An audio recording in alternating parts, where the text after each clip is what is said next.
right, say shalom, shalom, shalom, Shalom. shalom to all Israelites. Say shalom to those who are here at the House of David School. We'll say shalom to everyone watching on the live stream. Welcome to the House of David. We are the Israelites, where we teach the so-called Blacks, Hispanics, and Native Americans are the true descendants of the lost tribes of the nation of Israel. And we teach that we have fallen into a lower state here in North, Central, South America, and really throughout the world, that the people that I mentioned are the so-called Israelites. I mean, the Israelites according to the Bible. Okay, and we fall into a lower state because we broke the laws of God found in the Bible given to us by Moses, and that we can come out of this lower state that we are in by learning and heeding to these commandments found in the Bible and following the whom the world calls Jesus Christ as our example, right? We teach that the so-called black man is the real Jew. We teach repentance. We teach history. We teach righteousness. We teach holiness. Okay, we teach law, right? And we teach family and community, right? We are here at the House of David, located at 191 Howard Avenue in Brooklyn, New York. Again, 191 Howard Avenue, Brooklyn, New York. We host our Friday night Sabbath services from approximately 7:30, 8 o'clock sundown to whenever the teacher's done. And then we host our main Sabbath day services here again at the House of David, 191 Howard Avenue, Brooklyn, New York, from approximately 12 p.m. to 2:30, 3 o'clock. And then we host a second service from approximately 4:30 p.m. to about 5:30, 6 o'clock. Come join us at the school. Come join us at the service at the temple. We welcome all Israelites. Okay, we welcome those that are within the truth, those that are without the truth. Come in fellowship with us. Our doors are always welcome to Israelites that are willing to come and worship in sincerity and in truth. We don't want people who come in just for strife and debate. We don't want people who come in to disrupt the services. We want honest, true brothers and sisters to come and join us in repentance and in honesty and in truth. Okay. My name is Yarapah. I'll be presiding over tonight's services. And before we get into tonight's main topic, y'all see the title of the class. But before we go into that, we're going to give honor to the Sabbath day. Like I always do whenever I teach a Friday night service, I always want to give honor to the Sabbath day because it is a holy day as we bring it in tonight. All right. So we're going to open with Ecclesiasticus in the Apocrypha, chapter 33 and verse 7. And if anyone can't hear me, okay, everybody can hear me. Yes. Ecclesiasticus in the Apocrypha, chapter 33, verse 7. Verse 7 to 9.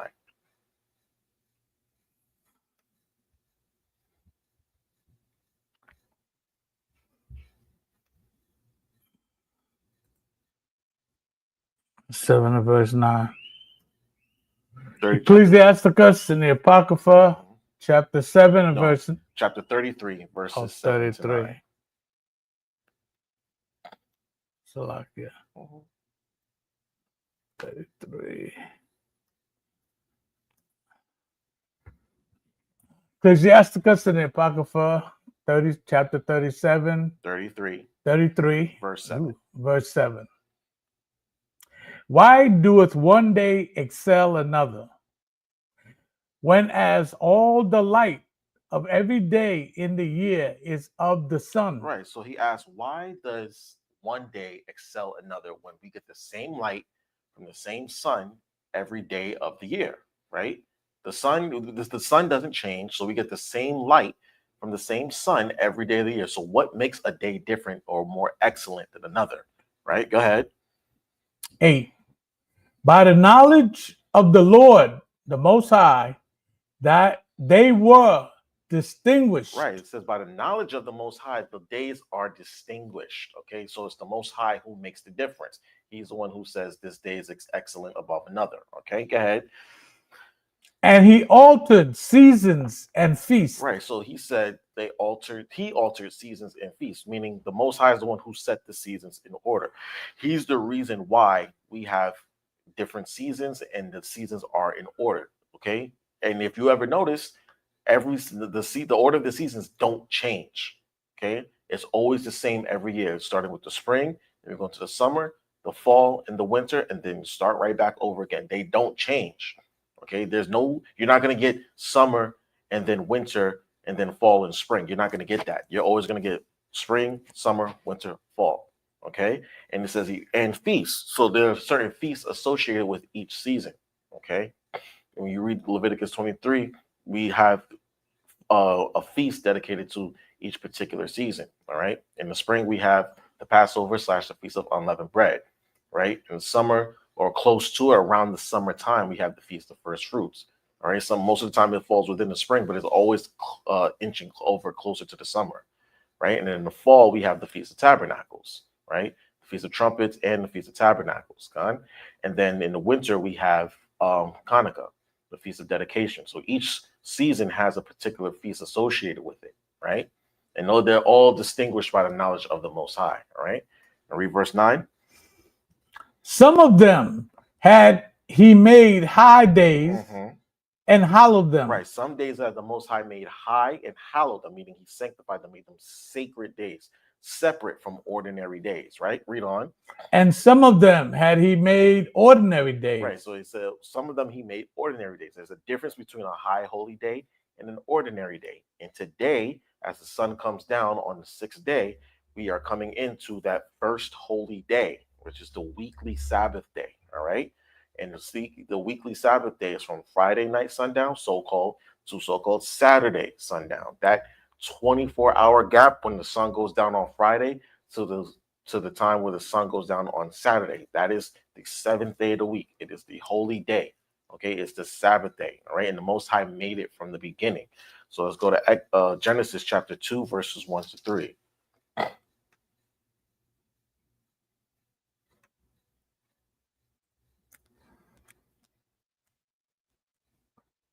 Genesis 2, verse 1. Thus the heavens and the earth were finished, and all the host of them. And on the 7th day, the Most High ended his work, which he had made. And he rested on the 7th day from all his works which he had made. Right. So it says that the Most High stopped what he was doing on the 7th day. You read Genesis 1, you read the story of creation, how on this day the Most High made this day the Most High made that, and so on and so forth, until you get to the 6th day, right? And on the 7th day, it says he rested, okay? He stopped what he was doing, all right? Read on. 3. And the Most High blessed the 7th day and sanctified it. So he blessed it and sanctified it, meaning he made it a sacred day. It's a holy day, right? Go ahead. Because that in it, he had rested from all his work, which the powers created and made. Right. So it gives you the reason why. It says because he sanctified it and blessed it because he rested on this day. That's what Sabbath means, or Shabbat. It means rest, stop, cease, end. Okay. When you see the Sabbath day, you're coming to the day of rest. All right.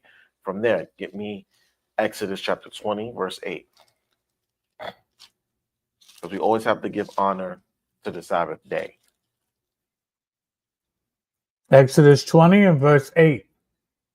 Remember the Sabbath day to keep it holy. Right. It says, remember the Sabbath day to keep it holy. Right? Go ahead. 6 days shalt thou labor and do all thy work. So we get 6 days out the week, right? So-called Sunday through Friday evening, right? We get 6 days to do all of our work, everything.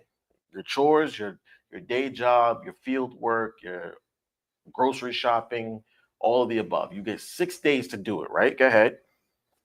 Your laundry, this, that, and the third. Go ahead. 10. But the 7th day is the Sabbath of the Lord thy power.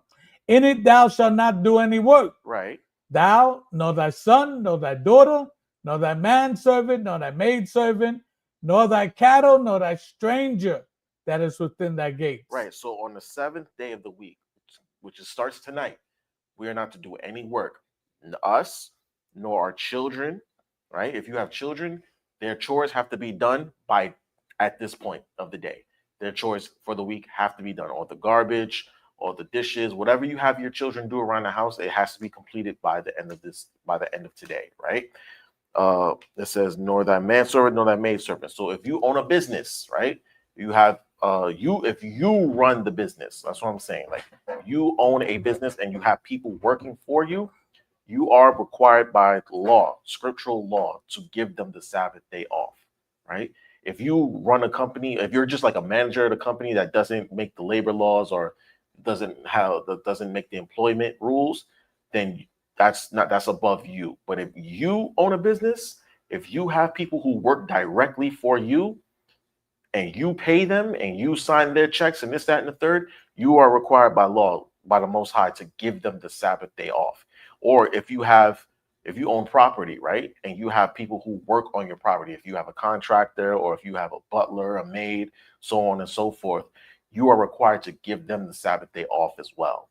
Okay, they're not supposed to work. You're not supposed to require them to work for you on this day. They deserve a rest just like you deserve a rest. And it says that cattle, right? If you own pets or if you have animals that, work in the fields for you, if you own a farm, this, that, and the third, and you have beasts of burden, as they used to call them, then they are required to get the Sabbath day off as well. Okay? You're not supposed to overwork your animals. You're not supposed to overwork your pets. You're not supposed to overwork your employees. You're not supposed to overwork your children. And you're not supposed to overwork yourself. All right?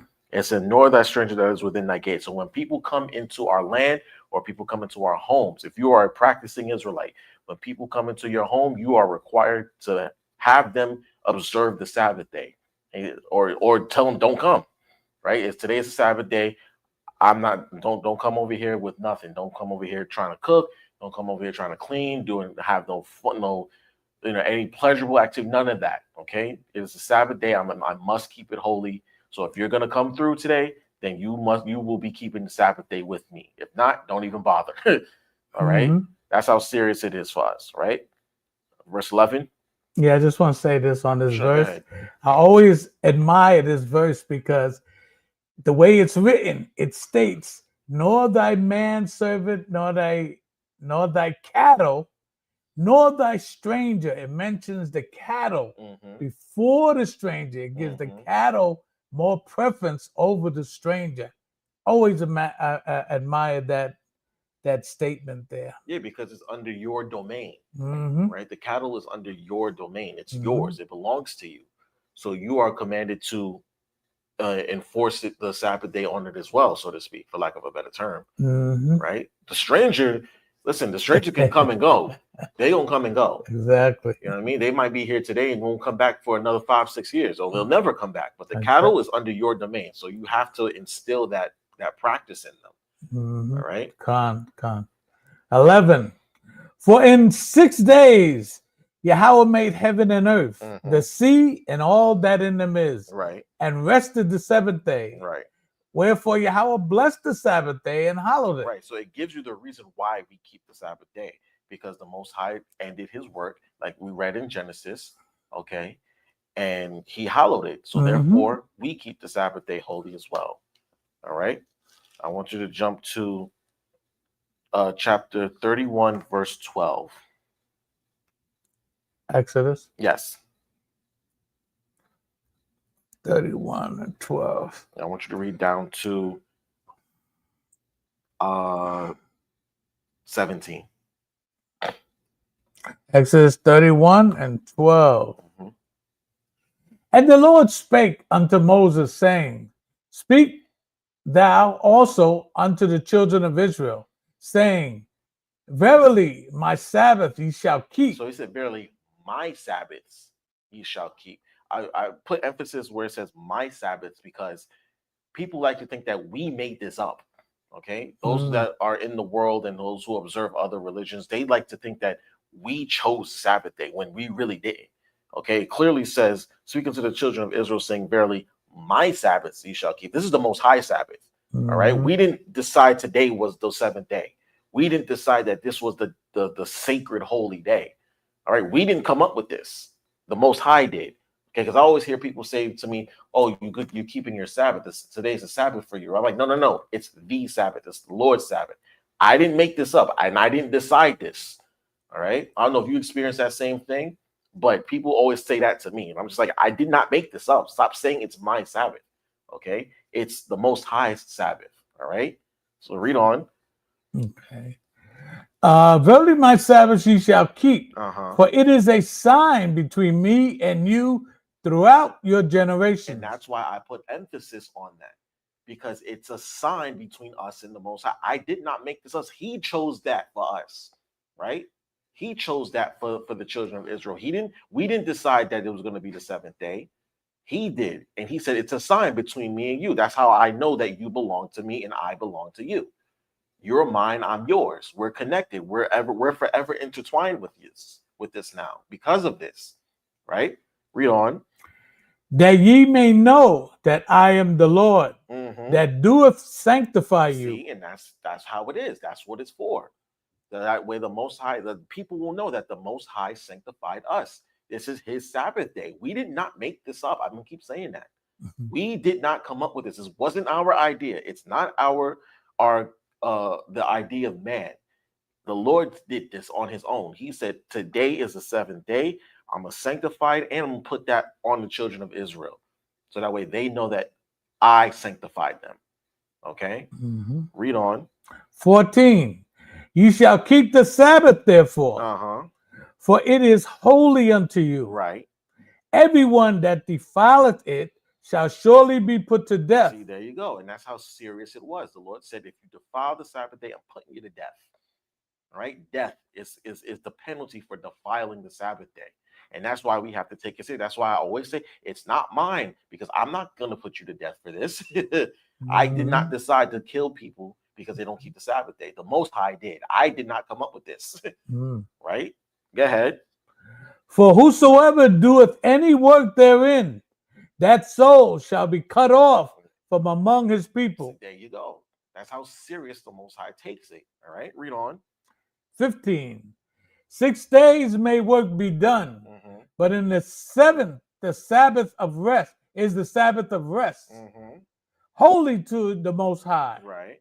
Whosoever doeth any work in the Sabbath day, he shall surely be put to death. Shall surely be put to death. So the work that we read about in Exodus 20, if you get caught doing any of that work, then you get put to death. That's how serious it was. All right, read on. 16. Wherefore the children of Israel shall keep the Sabbath to observe the Sabbath throughout their generations. Right. For a perpetual covenant. For a perpetual covenant. That means a continuous covenant. Everlasting. It never ends. It's perpetual. It's continuous. All right. It's a continual agreement between us and the Most High that we would keep His Sabbath day holy. Okay. Remember, we're His representatives on the earth. So whatever He does, we're supposed to reflect that in the earth. All right. So when we keep the Sabbath day, it lets the other nations and all the other people know that the Most High keeps the Sabbath day holy. All right. Is that it on that? No, 17. Okay, go ahead. It is a sign between me and the children of Israel forever. Forever. See, it's a sign between us and Him forever, meaning all time.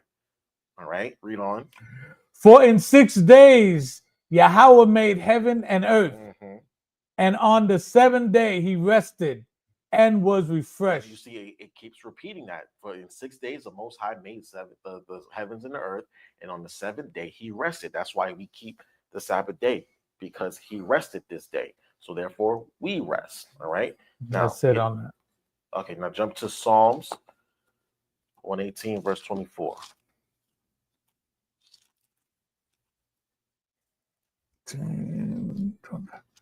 Psalms 118, verse 24. This is the day which the Lord had made. Right. We will rejoice and be glad in it. Right. This is the day that the Most High made. He made the Sabbath day, and we will rejoice and be glad in it, because if it was up to Esau, if it was up to these other nations, we would be working every day from sun up to sundown with no rest at all. It would drive us into the ground every day. Because that's what they did to us in slavery. There were no breaks. There was no Sabbath day. right? Even on so-called Sundays when they would go to church, right, and drag us along with them, we was working. We wasn't taking a rest, right? And by the time Master came back home from church, we better had his meals prepared, had all the work that we needed to get done, right? There were no rests on the Sabbath day. I mean, there were no rests back in slavery. So if it wasn't for the Most High creating this and having us come back to this knowledge, we would still be working sun up to sundown every day of the week. So we rejoice and be glad in this Sabbath day, because not only is it something that the Most High gave us, but every Sabbath day that we come to, right, we inch ever closer and closer and closer to our salvation. All praise. Right. So think kind of all the Sabbath days that you've been through, when we get that much closer to getting out of here. Huh? Hallelujah. Absolutely. Hallelujah. So y'all see the topic. It's called Master Thyself, Not So Shannon Sharpe, because we have to address this topic of our brother, our friend, Uncle Shannon Sharpe, right? He got himself in trouble yet again because he cannot control his lust. Okay?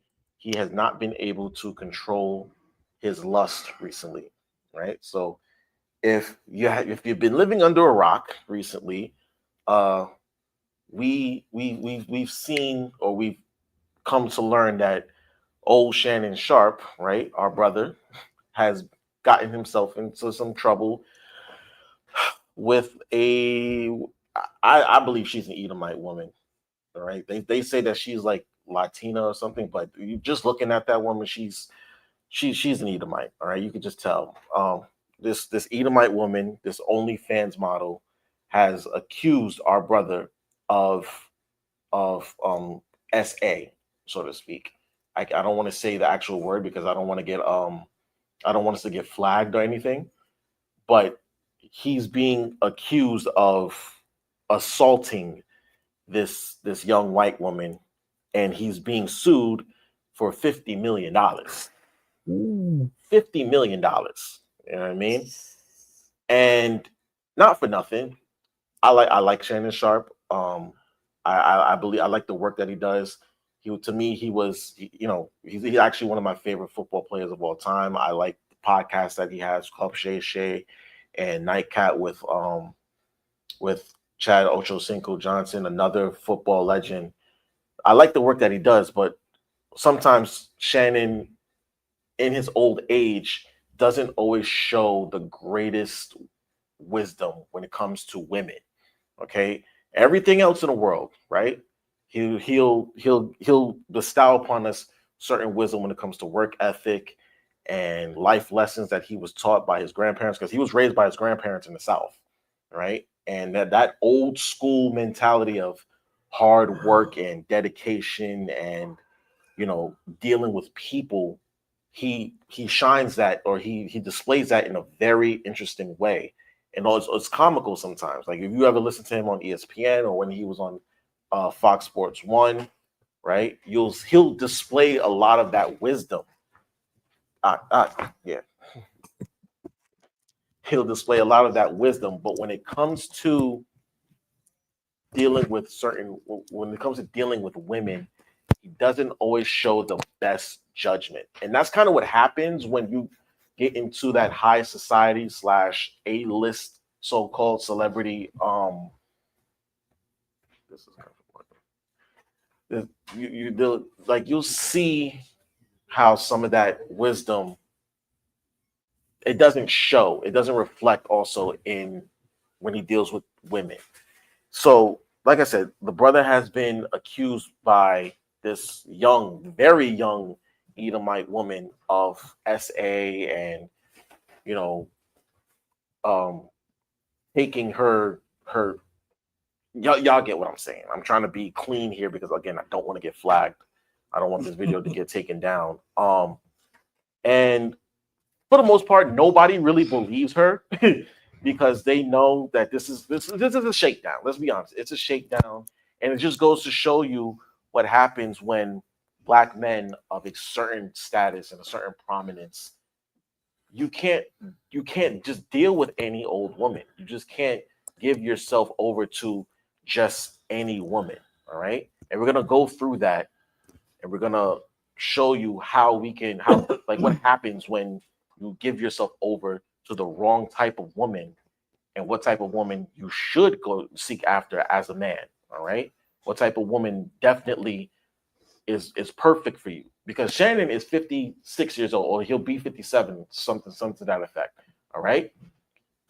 The girl that's accusing him of these things is, I believe she's 19 or 20 years old, right?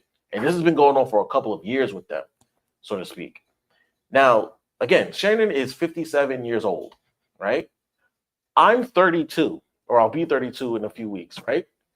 This girl is too young for me. You know what I mean? She's too young for someone like me, my age. I'm half Shannon's age, basically, right? And again, this girl is too young even for someone like me. So you know she's too young for him. But because Shannon could not control his lust, all right? Because he could not control his urges, right? He got himself caught up in a situation, all right? And now this young girl, she is an OnlyFans model, which is basically another word for an adult actress, so to speak. They sell adult content on the internet for people to consume, okay? And he got himself caught up with one of those types of women, and as the scriptures will show us, those type of women are not to be trifled with, all right? So first scripture I want to go to is actually Proverbs chapter 23. Proverbs chapter 23, verse 26 to 28. Proverbs 23, verse 26. My son. Go ahead. One moment. Okay. My son, give me thine heart, and let thine eyes observe my ways. For a whore is a deep ditch. A whore is a deep ditch, right? The scriptures came out and plainly said it. A whore is a deep ditch. What is a ditch? A hole in the ground where the escape is really slim chances. And this is a deep ditch, meaning a deep hole in the ground, right? Like a whore is a trap, okay? And that's what this young girl is. She is a whore. Let's be honest about it. She's selling pictures and videos of her body on the internet. That is a whore, all right? There's no other way to put it, okay? That's what she is. And Shannon got himself involved with a woman that is a whore. And a whore is a deep ditch. It is a trap, okay? Because they will sell you out in a heartbeat if you can't provide for them what they want from you, okay? Read on. And a strange woman is a narrow pit. A strange woman is a narrow pit, okay? It's saying the same thing. She is a whore, and she's going to trap you. She's trying to get you caught up, brother, okay? She is trying to get you caught up, all right? Read on. 28. She also lieth in wait as for a prey, and increases the transgressors among men. That's what it is. That's what she's doing. She's laying in wait for it. She's trying to trap Shannon, okay? She's trying to get him in trouble, essentially. She's trying to shake him down. This is what this is. This is a shakedown. And one of the few ways that we can tell if this is a shakedown is she's seeking after money as opposed to imprisonment, right? Now, apparently, according to the lawsuits, these events occurred within the last 2 years, right? By my understanding, that is not beyond the statute of limitations, right? Statutes of limitations is a certain amount of time that a crime can be tried for, criminal offenses, right? If this really happened within the last year or two, and this stuff happened to her, if he really did this, in my opinion, she would seek after imprisonment as opposed to money. The fact that she's filing money, that she's looking for money, and her lawyer, is the same scumbag that tried to accuse Jay-Z of SAing that young girl 20 something years ago. He's a known sleazeball. Is he Amalek? Huh? Amalek? I believe so. His name is Tony Busby. I wouldn't be surprised if he is Amalek, but he's definitely Esau. Mm-hmm. He's definitely Esau. So now the problem with this, right, is that this young woman, she's clearly trying to shake him down, which is bad enough as it is, right? Which is bad enough as it is because she's lying. Okay, she's lying. I do not believe, and no one really believes that Shannon Sharpe did this to her. But doing so and lying about it, falsely accusing a man of doing certain things to you, one, discredits every real victim of these types of things. We know women get SA'd and assaulted all the time. And a lot of them are afraid to come forward because they're afraid that nobody will believe them, right? Doing this dissuades a lot of other women from coming forward and saying, yes, this happened to me, because they're going to think, yeah, she's lying because this one lied. Right? It happens all the time. And not only that, she's setting Shannon Sharpe up really for death, because a lot of black men have been falsely accused of assaulting white women, right? And losing their lives over it, right? Yeah, the most famous example of all time, and this still burns my soul to this day, Emmett Till and Carolyn Bryant. That burns my soul to this day, because Carolyn Bryant falsely accused our forefather Emmett Till. Crazy to think that he was a forefather now, right? She falsely accused Emmett Till of sexually assaulting her or whistling at her, and these white supremacists kidnapped him from his uncle's home in the middle of the night, beat him so bad and blew his brains out and dumped him in the river. A child. He was a child at the time. I think he was like 14, right? Oh, and then come to find out after the trial, when of course Esau let the assailants off, they came out and said, yeah, we did it. Now what? I'm white and I say so. Yeah, what y'all gonna do? We can't be locked up because we can't be tried again. They came out and said it. Yeah, we did it. Yeah. What are y'all gonna do? What are you gonna do? You can't do nothing to us now. And Carolyn Bryant herself, she came out before she died and said, yeah, he never did anything. And because the justice system in America is so wicked and so inept, they failed. They had every opportunity to catch this woman in her lie, try her, right, and convict her of her lie, because there's no statute of limitations for murder in America. There's no matter what it is, there's no statute of limitations for murder. You could kill somebody 25 years ago, and they bring the evidence back, and they bring you back to court and say, yeah, we found new evidence that you did this, right? And she was able to go down to her grave without suffering for the evil that she caused. I hope the Most High burns her soul up. I really do, because she had an innocent child killed. You know, white supremacists, they go after children. All right, Esau he holds no bars. When he feels disrespected, blood has to be shed, and they will take anybody. They'll take men, women, children. That's the type of savage beast that he is. Go ahead.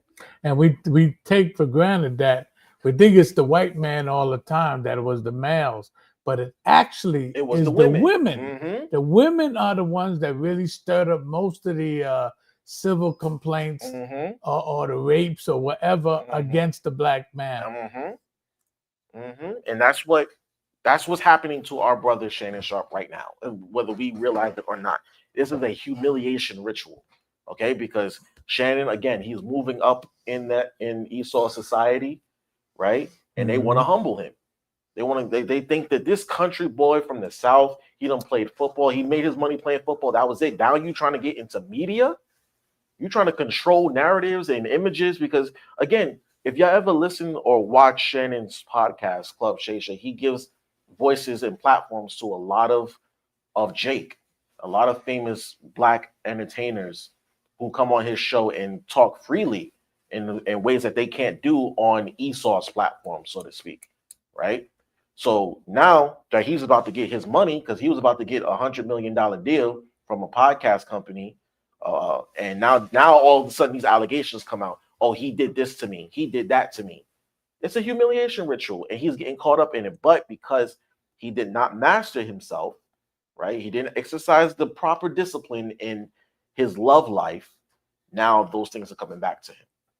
All right. Now this woman is falsely accusing, and believe it or not, false accusations of sexual assault is not strange to the Bible. All right. We're going to read that real fast in Genesis chapter 39. Okay, because our forefather Joseph was actually also accused of this too. All right. I want you to read. We're going to read most of the chapter, so I kind of need you to like speed through it. Mm-hmm. I want you to start at chapter 39, verse 1. This was after Joseph's brothers sold him into Egypt. We're going to see what happens. Genesis chapter 39 and verse 1. Mm-hmm. And Joseph was brought down to Egypt. Right. And Potiphar, an officer of Pharaoh, captain of the guard. So this is somebody who was in high society in Egypt, right? Someone who was up there. It says captain of the guard, meaning he was in the army, right? Go ahead. An Egyptian bought him of the hand of the Ishmaelites, which had brought him down thither. Right. Remember, Joseph's brothers sold him to some Ishmaelites and then pretended that he was killed by a wild animal when they brought his brothers, when they brought the coat back to Jacob. Right. Go ahead. 2. And the Lord was with Joseph, and he was a prosperous man. Right. And he was in the house of his master, the Egyptian. Right. So an Egyptian captain of the guard purchased him from the Ishmaelites, purchased his services, right? And said, look, you're going to work for me now, right? Go ahead. And his master saw that the Lord was with him, and that the Lord made all that he did to prosper in his hand. Right. So we see that this side.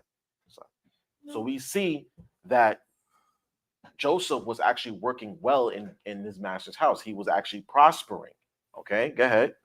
And Joseph found grace in his sight, and he served him, and he made him overseer over his house, right? And all that he had, he put in his hand. So Joseph was excelling in Egyptian society, as we see, right? Go ahead. Just like Shannon, you see, Shannon is excelling in American society, right? Everything that Shannon touches, he prospers in. He had an illustrious football career. He's in the Hall of Fame. He's one of the greatest tight ends that ever lived. To me, he's the best. But either way, you see that he's excelling in this society. He had an illustrious football career. He was on TV. He's on TV, right? He's on ESPN. He was on Fox Sports. He was on CBS Sports. Now he's got his podcast and his media company popping off. So everything he touches, he excels at, right? Read on. And it came to pass from the time that he had made him overseer in his house, and over all that he had, that the Lord blessed the Egyptian's house for Joseph's sake. For Joseph's sake. So everything that Joseph did, in the Egyptian's house, it prospered because of Joseph, right? Read on. And the blessing of the Lord was upon all that he had in the house, and in the field. And in the field, right? Go ahead. And he left all that he had in Joseph's hands. And he knew not aught he had served the bread which he did eat. And Joseph was a goodly person and well favored. Go ahead. And it came to pass after these things that his master's wife cast her eye upon Joseph, and she said, "Lie with me." Right. So Joseph's master's wife started to lust after him, essentially. Right. Go ahead. But he refused and said unto his master's wife, "Behold." Notice he said he refused. He said, "No, I can't lay with you." Right. Go ahead. Read that. "Behold, my master, what wit not what is with me if in the house." I'm sorry, let me read that again. "Behold, he refused and said unto his master's wife, Behold, my master, what with not what is with me in the house. And he had committed all that he had to my hand." Right. He said, "Look, my master has given me everything, and he doesn't know all that I have, Mm-hmm. but he's given me everything, right? Go ahead. There is none greater in his house than I. Right. There's no one else in his house, no one of a higher status and no one greater in his house than me, right? Go ahead. Neither had he kept back anything right from me but thee. Right. He's the only thing that he's not given me is you. Literally, the only thing that he has not given me is you to sleep with, right? Go ahead. Because thou art his wife. See, and we knew that was unlawful to sleep with another man's wife. We understood that. Joseph, being a Hebrew, he understood, especially because his brother already did that. Y'all remember Reuben slept with with Jacob's concubine, right? And you saw how it angered Jacob to his soul. So he understood that, I shouldn't do that, sleep with another man's wife, right? Go ahead. How then can I do this great wickedness and sin against the Most High? See, how are you going to ask me to commit this evil, right? To commit this evil against the Most High, right? Go ahead. And it came to pass, as she spake to Joseph day by day, that he hearkened not unto her to lie by her or to be with her. So it's interesting that now that he knows what type of time that she's on, she's gonna nag him. Huh? She's gonna nag him. She's gonna nag him, and he's like, "Nope, I don't want to be alone with you. I don't want to be in the same room as you. I don't even want to talk to you." Right? In fact, there's actually another video. Go on YouTube. Open another YouTube tab for me real fast, right? Because there's actually a video where Shannon says something of that nature. Not that one. Open another whole tab, another YouTube tab, period. Oh, another one? Yeah, another YouTube tab. Because there's a video of where Shannon actually says some of these very same things, right? Bear with us, brothers and sisters. Bear with us. No, go to YouTube. Go to YouTube.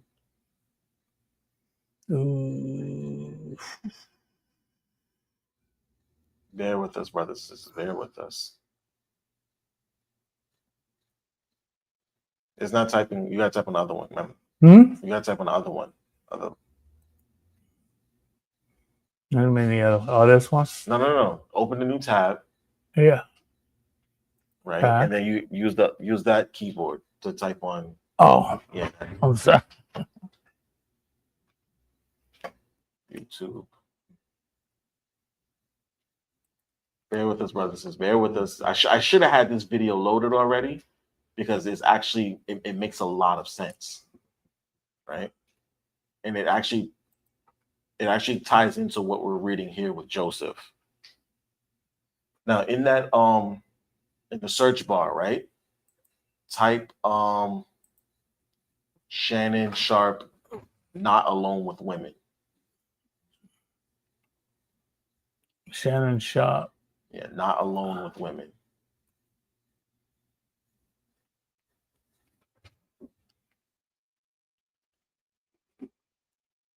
Shannon Sharpe. Not. Because Shannon has actually come out and said, like, there are times where he doesn't want to be in a certain room or a certain area alone with women. Like what does that say right there? What does that top one say? Says black men should not ride elevators along with. There you go. Yeah, click that. Okay. Now pause it and then share the screen. Share the screen so that the way the congregation can view it. Fair use, by the way. Fair use of the videos that we're going to bring up. I want to say fair use now because I don't want us to get flagged for these things. I'm just using these videos to highlight what these, like, how these things, how Shannon's own words sometimes not come against him, but like actually like filter out into his personality and his mindset. All right, so go ahead, play that when you get a chance. Okay. Shannon Sharpe say he don't get in the elevator alone with fish. Stop. See, I ain't the only. Yeah, play it again. They probably gotta go back to the other tab. Yeah. Only one that don't fool up with fish. Oh yeah, baby. That's my Michelle. That's my Michelle. This is a bunch of conjecture. Funky, I've been saying went out bad all day, but these people want to know why you ain't say. I actually want to get to where he. All right, stop there. Why did they get on the risk of what? Sometimes the mention of impropriety is enough to sway people's opinion. Okay, go back. Really? So I don't do that. Stop. Press play. He avoids being alone with fish. There you go. Servers, housekeepers, and single women in the elevators. Take a listen. Pause. So you see. Yeah. So now do that. Pause. Okay. So you see how in that video he's saying that Shannon Sharpe says that he doesn't like being alone with servers, room service people, or certain people in certain areas, especially women, because just the idea of it or the image of impropriety is enough to cause issues. All right. Okay. Press play. Okay. Single woman is on the elevator, I gotta wait. Wait, why don't you? Because they just get too horny. No, I don't. Why do they get on the risk of what? Sometimes the mention of impropriety is enough to sway people's opinion. Really? So I don't do that. So if a single woman's gonna go into an elevator, I'm not getting on it. And what do they? I don't let women servers come into my room to bring food. Really? If they come to clean the room, I leave the room. I sit in the hallway till they're done, then I go back into the room. Now, have you ever like blown someone's mind with that? Like, has a girl ever? No, a lot of times when people say it, like, okay, you get on. I was like, no, I'll wait till the other. They say, no, it's fine, and I just keep it moving like that. And see? Do you think that they're thinking? So here's what's funny. You can X that part out because you see how, again, in some areas he's like, okay, he's on point with it, right? Because that's actually a wise thing to do. If you're a man of a certain prominence, a certain status, you're going to be targeted, right? You're going to be targeted for certain things. And you see how he said, look, I don't want to be alone with you in this area. Same thing Joseph said when his master's wife started to try to come on him, and he was just like, you know what? I don't even want to talk to you. I don't want to look your way. I don't even want to hear from you, right? So let's go back to the scripture. Genesis 39 and 11. Okay. And it came to pass about this time that Joseph went into the house to do his business. To work, right? And there was none of the men of the house there within. See, now Joseph's trapped. Joseph is trapped. He said there's nobody in the house with him, right? There's no other men. There are no other witnesses, essentially, right? Read on. 12. And she caught him by his garment. So she grabbed his garment, right? She laid the trap for him. She probably told the guards, listen, disappear for a little while. Right? I got business to handle with Joseph, right? And once he started to do his business, she pulled up on him and grabbed him by the garment, saying this. Go ahead. Saying, lie with me. Right. See, I got you now. That's what she said. I got you now. You can't run from me now, boy. Right? Read on. And he left his garment in her hand and fled and got him out. So he ripped his clothes off and left it in her hand and said, nope, I'm not dealing with this. He ran. We ran for the hills. He ran for the hills. Read on. And it came to pass when she saw that he had left his garment in her hand and was fled forth, that she called unto the men of her house and spake unto them, saying. Now look at what she says. Look at what this evil whore says. All right, go ahead. See, he had brought in an Hebrew unto us to mock us. So what? To mock us. Right. She's like, look, now since she couldn't get what she wanted, she lied on him. She lied on him. And that's the same thing that's happening to Shannon Sharpe right now. Because that girl couldn't get from her what she wanted, she lied on him. Because she was saying all kinds of things. His lawyer released the text messages. It was disgusting. She was like, I want you to put a big black baby in me and all this, that, and the third. It was just like, ugh. And then when he was like, yeah, I'm not into all this now. Now she's like, oh, word? Guess what? I'm gonna tell everybody that you did this to me. I'm gonna tell everybody that you did that to me. trying to get you caught up, right? Because that's exactly what Potiphar did. She's telling the guards of the house, see, look, my husband brought this Hebrew, right? Because remember, the Egyptians hated us, right? Especially because we were shepherds, right? Since they didn't like our kind anyway, right? Now I have occasion to lie on him, right? Read on. Okay. He came in unto me to lie with me. Now she's lying. You see the lie? She was coming on to him all this time. Now she's saying, oh, he's been trying to lay with me. He's been flirting with me. This, that, and the third. Go ahead. And I cried with a loud voice. See, what does that imply? What does that imply? That he tried to rape her. Exactly. He tried to rape her. Right? Read on. 15.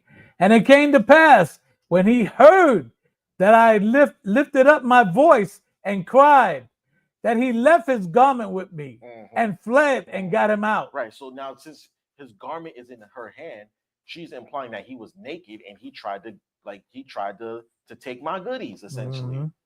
You see the lies that's coming out of her mouth? Right? Read on. And she laid up his garment by her until his Lord came home. Right. And she spake unto him according to these words, saying, the Hebrew servant which thou hast brought unto us came in unto me to mock me. And it came to pass, as I lifted up my voice and cried, that he left his garment with me and fled out. So when her husband comes home, now she get the boo-hooing and she get the lying and she get the I've always said that white women tears is a death covenant for us as brothers. Because when a white woman start crying and she start, he did this, it's over for us. Once the tears start flowing, it's a wrap. It's a wrap. There's no escape for us once that happens, because a white woman's tears are gold in this country. It's gold. Once they start to crying and the lying and the snot bubbling, it's over. A black woman's tears don't mean nothing. To them, it's practically entertainment. To see our women in distress is entertainment for them. But for their women, it's an act of war. Yeah, because they keep their women on this pedestal. You see, when these older movies start, you got, the white woman standing up there like the Statue of Liberty, like she's on a pedestal. Yeah. Our women can cry their eyes out when our children get murdered and the black woman is crying and this, that, and the third on the news. Nothing happens. Nothing happens. But when their women start to cry, somebody has to die now. Somebody has to be punished. Right? Go ahead, read on. 19. And it came to pass when his master heard the words of his wife, which she spake unto him, saying, after this manner did thy servant to me, right? That his wrath was kindled. So now think about this.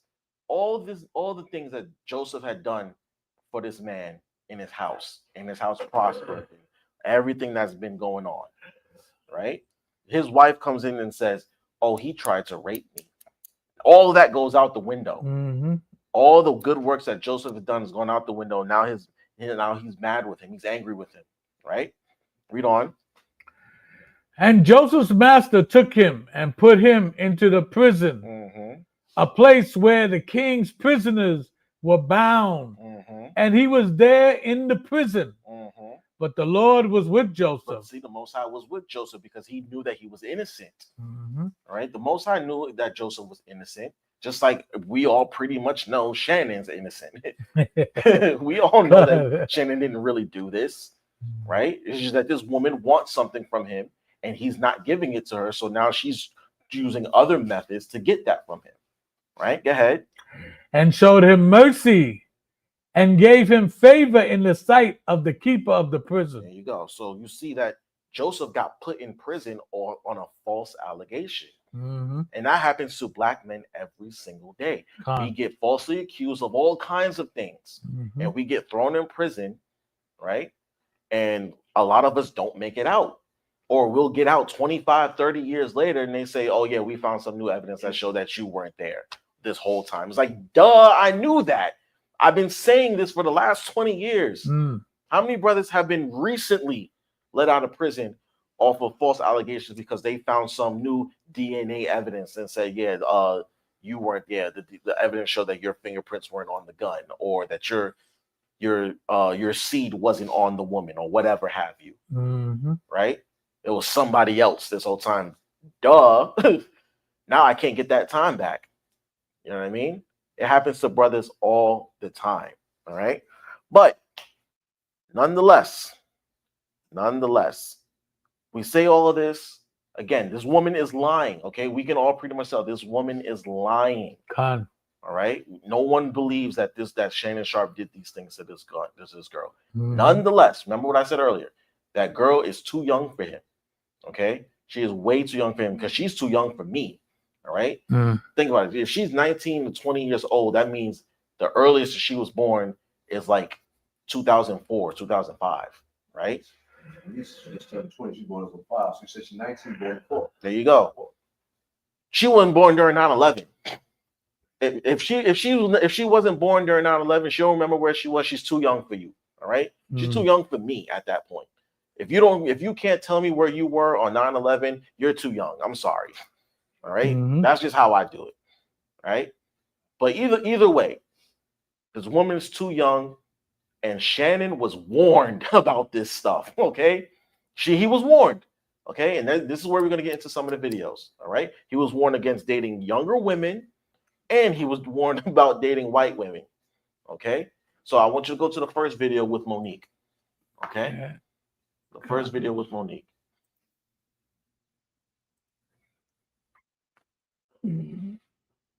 Again, fair use, YouTube and Club Shay Shay and all of this, because I'm just using this video to show y'all Shannon was warned, okay?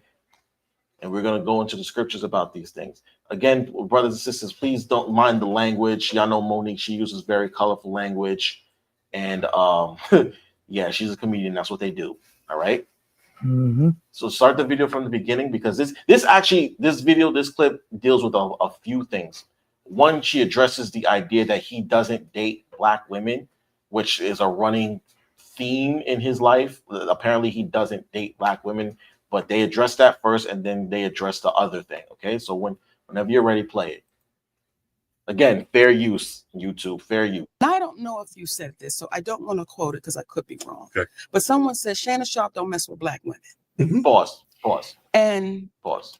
Now, first of all, remember, she gave him the benefit of the doubt. She said, look, I don't want to quote you on this because I don't know if you said it or not. That's actually wisdom right there, because if you hear many things that people say, or things that people said that someone else said, and we all take it for gospel.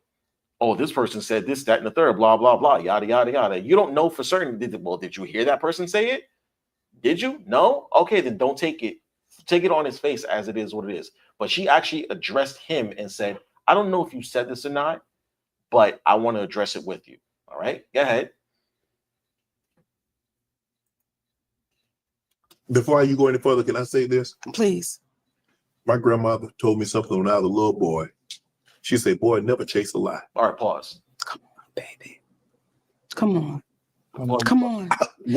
See, again, remember I told you before at the beginning of the class, there's a lot of times when he highlights a lot of the wisdom that he learned growing up, because again, he was raised by his grandparents. All right. And throughout, if you watch Shannon Sharpe enough, if you watch his podcast, or if you watch him on ESPN, or whether you watch him on Fox Sports, he always quoted his grandparents when they tried to teach him certain things. And a lot of them are a lot of things that are biblically sound and worldly sound too. She told him, don't chase a lie. All right. Because you'll never catch up to it. All right. Bring that back. Go back about 5 seconds.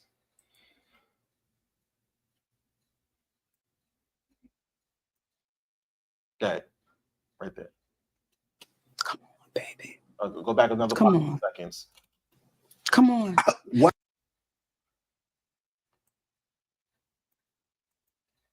Go back some more. Go back some more. Go back a little bit more. All right, go ahead. Right there. Yes. Please. My grandmother told me something when I was a little boy. She said, boy, never chase a lie. Never chase a lie, right? Baby. Come on. Come on. Why? And you never said that, right? I've never said. Okay, so that's why I said. I got black kids. That's what I said. I said, them babies black. Yes. They not confused. So you see, he addressed it immediately. He said, I never said that. I never said I don't date black women. I have black children. Okay. Shannon has, I think, 3 kids, 3 or 4.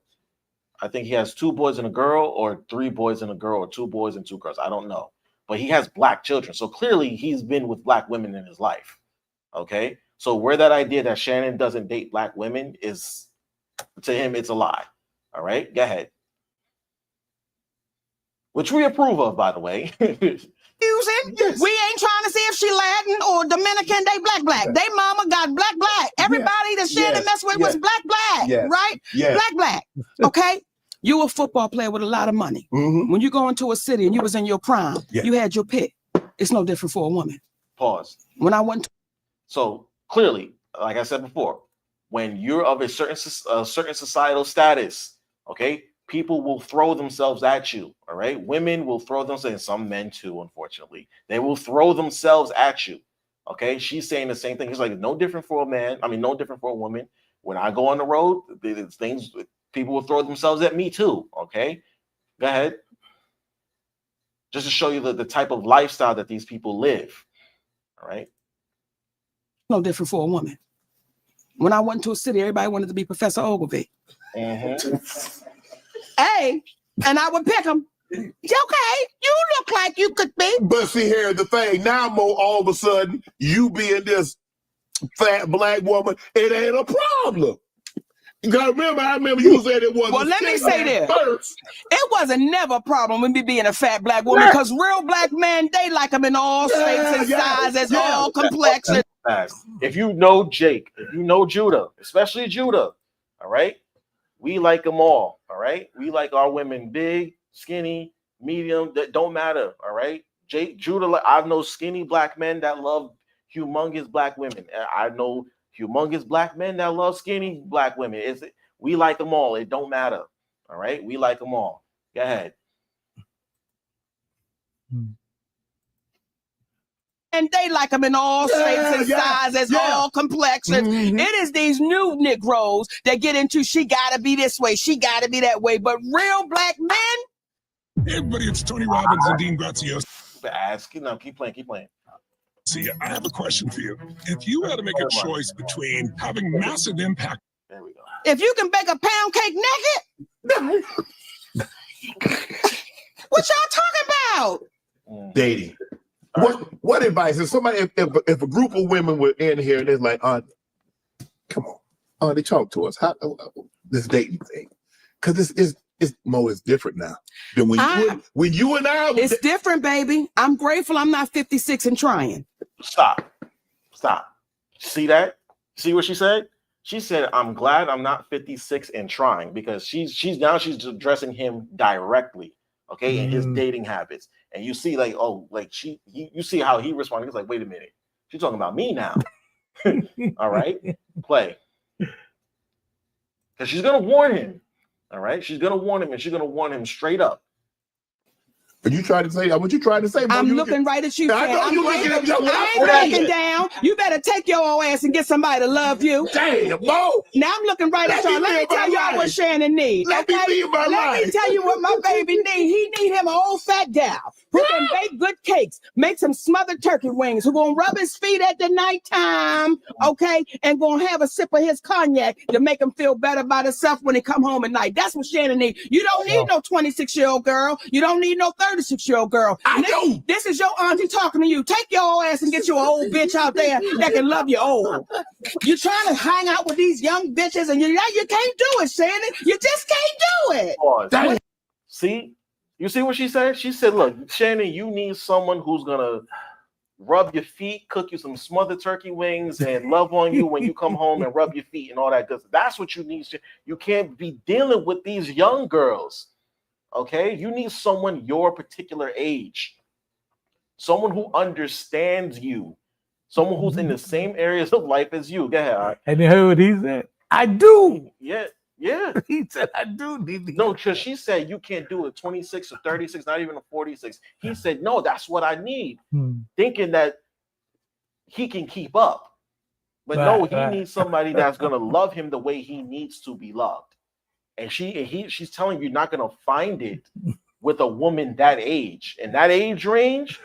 Okay, because even for me, I'm in that age range that she's talking about. And the girls in my age range, I don't know. There's something wrong with them. All right, there's something heavily wrong with them. Yeah. No, I'm saying, all women are the same. Of course not. Well, yeah, it's the mentality. You got younger women like older men. Absolutely, yes. It's like that. Yeah, but she's saying to him, you need someone who's gonna love you the way you need to be loved. A woman that's perfect for you, right? And you're not gonna find it in that age range, Shannon. You're not. Okay. Yeah, play the video again. That's all it takes is old lass. These young bitches, and you can't do it, Shannon. You just can't do it. When they want you to go for the 4th round, you looking at her like, bitch, listen, you want some money to go to Starbucks? Yeah, because I can't go no further. But if you get your older girl, when you get to that 4th round, she's gonna say, hold on. Let me go get you some eggs and cheese and some toast with apple butter, because that's going to get your energy back up. I'm talking right to you. Shit. So he thought I was going to be scared. Yes, I'm talking. And I know an old gal, she'd be good to you. Her name is Elladora. Now, when you know somebody named Elladora, she's old school. Now, Miss Elladora told me to tell you. She said, I think he like red velvet. Oh, I do. I say, Miss Elladora, if he do like that, she said, you let him know I got something for him. Yeah, I like and she don't have no teeth. Come on, pick your glass up and clack for me. Come on now. These young gals will bite you. See? Okay? They'll bite you. Yeah. You know what she said? Okay, I gotta come on home. Come on home, Shannon. And y'all stop putting lies out about my brother, because I was in my feelings when y'all said he didn't date black women. Y'all stop that shit. You stop it. Now he might throw a white one in there every now and again. And it's okay. It's okay. Because sometimes we ain't into everything. We don't do everything. Right. So sometimes Uncle Shay need a spice of life. Yeah, see? There you go. He need to go cross the street, but he always gonna come back. That's all we said to you, Oprah and Tyler. Come on home. Come on. You can stop that video there. So y'all see, he's warned. He was warned. He said, listen, Shannon, get you a woman in your age range, so that way you can be loved the way that you need to be loved by the right one. Because if you get with these younger girls, they're going to bite you. That's what she said. These young will bite you. And that's exactly what's happening. Hold what you got. Get me Psalms 95, verse 7. Verses 7 and 8.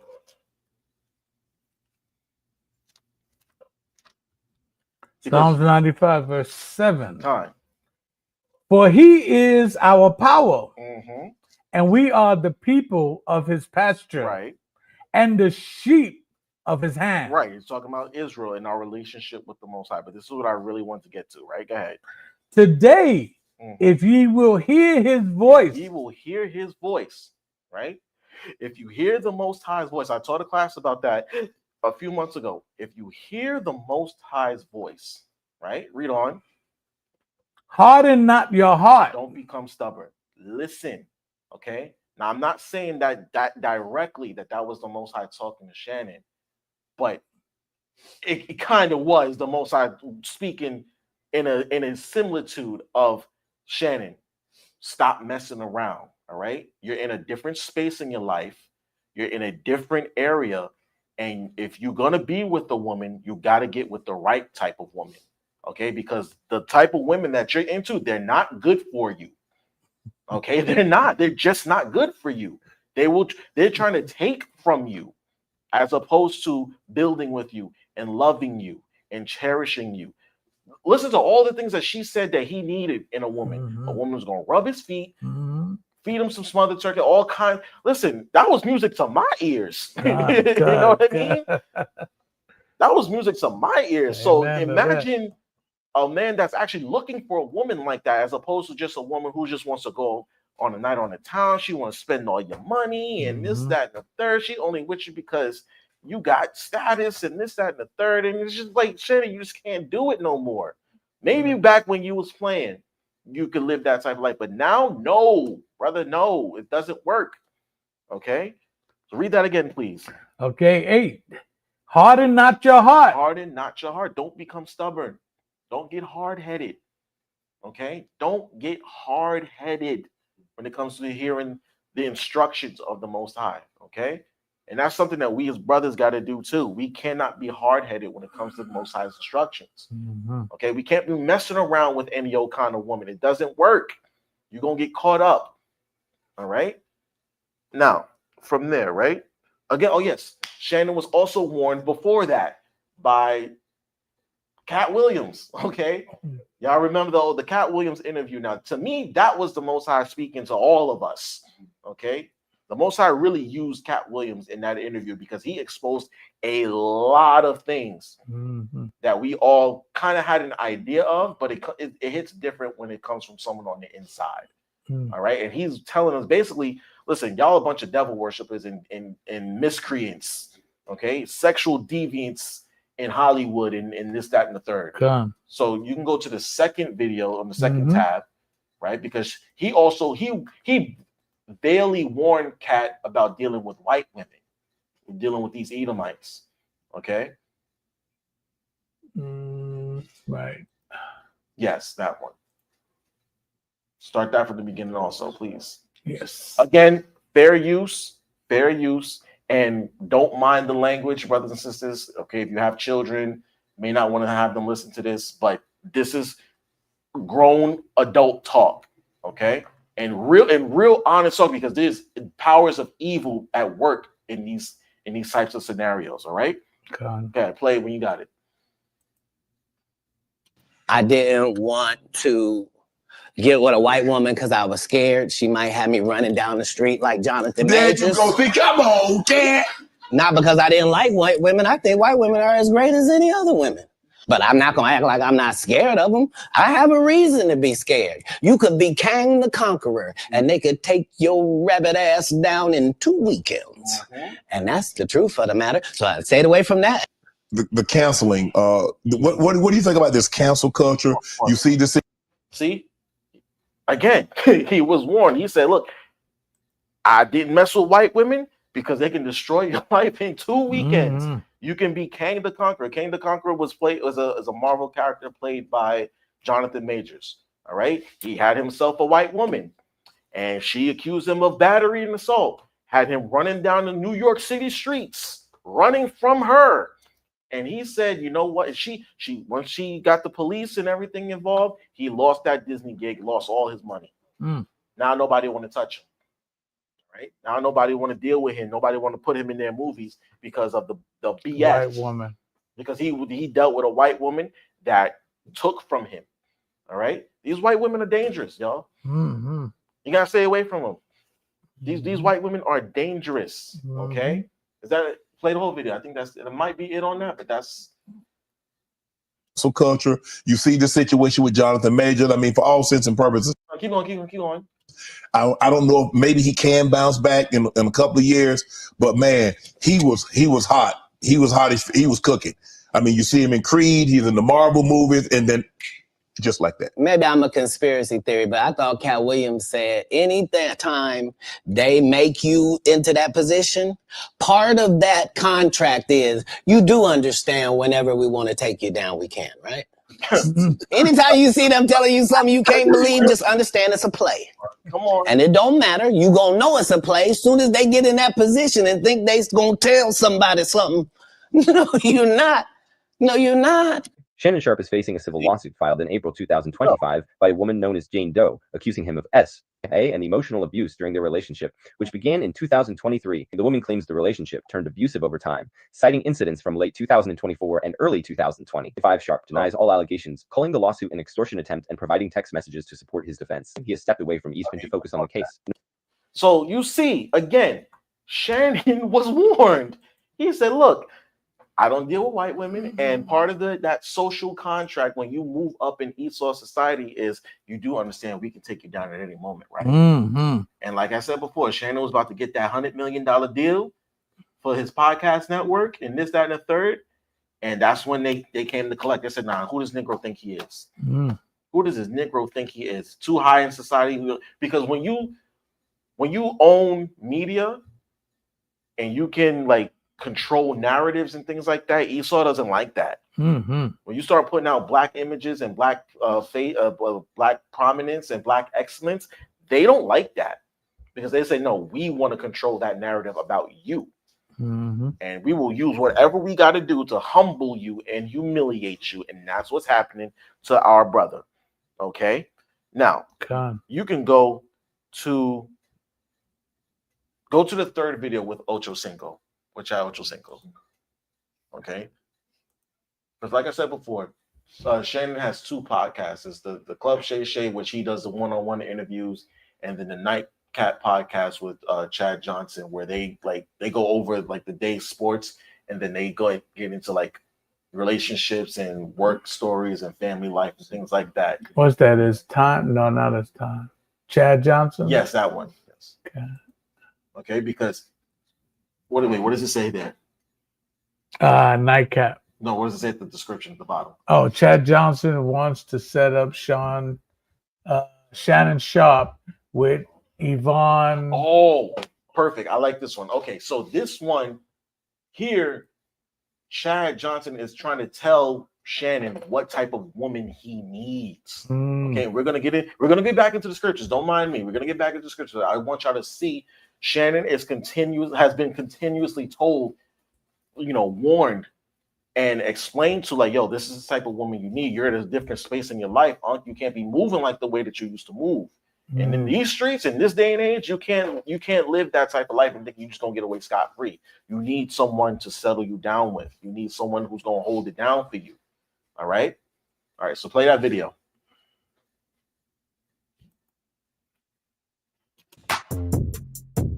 I don't know if you've heard this. There's an insecure actress comedian named Yvonne Orji. Has never been say she a 39-year-old virgin.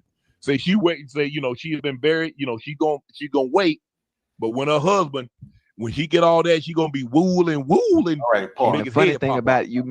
So they're talking about this. This is an old story, so to speak. There's an actress in Hollywood named Yvonne Orji, right?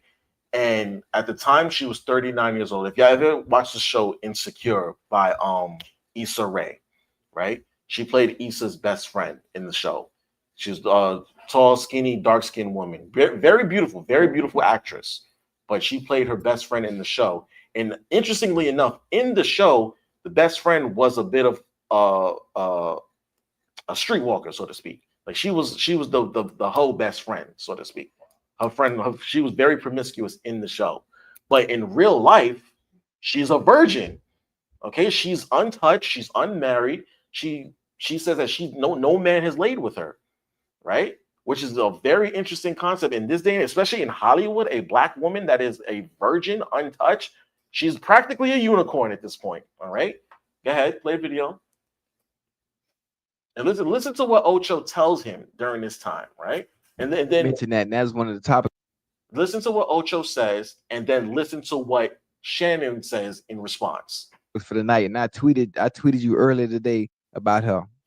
I didn't tweet you, but I tweeted my followers. I said, listen, what y'all think about this God-fearing woman who has herself aligned in the right places, being unionized with because she would be perfect for you and what you have going on. Not only is she walking the path of righteousness, but she has the vision that can open the door where you trying to get to. Now, what you think about that? Pause. I'm looking for a sinner. So he said it already, but y'all heard what Ocho said, right? He said, look, she's untouched. She's walking in the path of righteousness, right? She's trying to get right with the Most High. She's trying to be a righteous woman. What do you think about being with her? Right? Now, I want you to just go back about 5-6 seconds because Shannon kind of answered him. It was a little facetious, but you can really tell where his mind is at. Right there. That's perfect. Press play. Followers, I said, listen, what y'all think about this God-fearing woman who has herself aligned in the right places, being unionized with because she would be perfect for you and what you have going on. Not only is she walking the path of righteousness, but she has the vision that can open the door where you trying to get to. Now, what you think about that? I'm looking for a sinner. I'm looking for Wow. You see what he said? He said I'm looking for a sinner. He's looking for a sinner. That's crazy. Oh, he said, Ocho said, look, Oh. she's perfect for you. She's God-fearing. She's walking the path of righteousness. And she got the vision to get you where you want to go. I got to play that part again. That's I it right cannot there. believe That's it he right said there. Open the door where you trying to get to. See, pause. Now, what you think about? He said she's gonna help you. She has the vision to get to help you get where you want to go. Is that not what every man wants in a woman? I want someone who's gonna like be there for me and walk this path with me and this, that, and the third, yada yada. She's gonna help me get where I need to go. Isn't that not what every man wants? You would think. You would think, right? What does he say? Go ahead. That. I'm looking for a sinner. I'm looking for a sinner. I'm looking for a sinner. Send me Miss Nasty B. What her name was? The one that you Nasty B?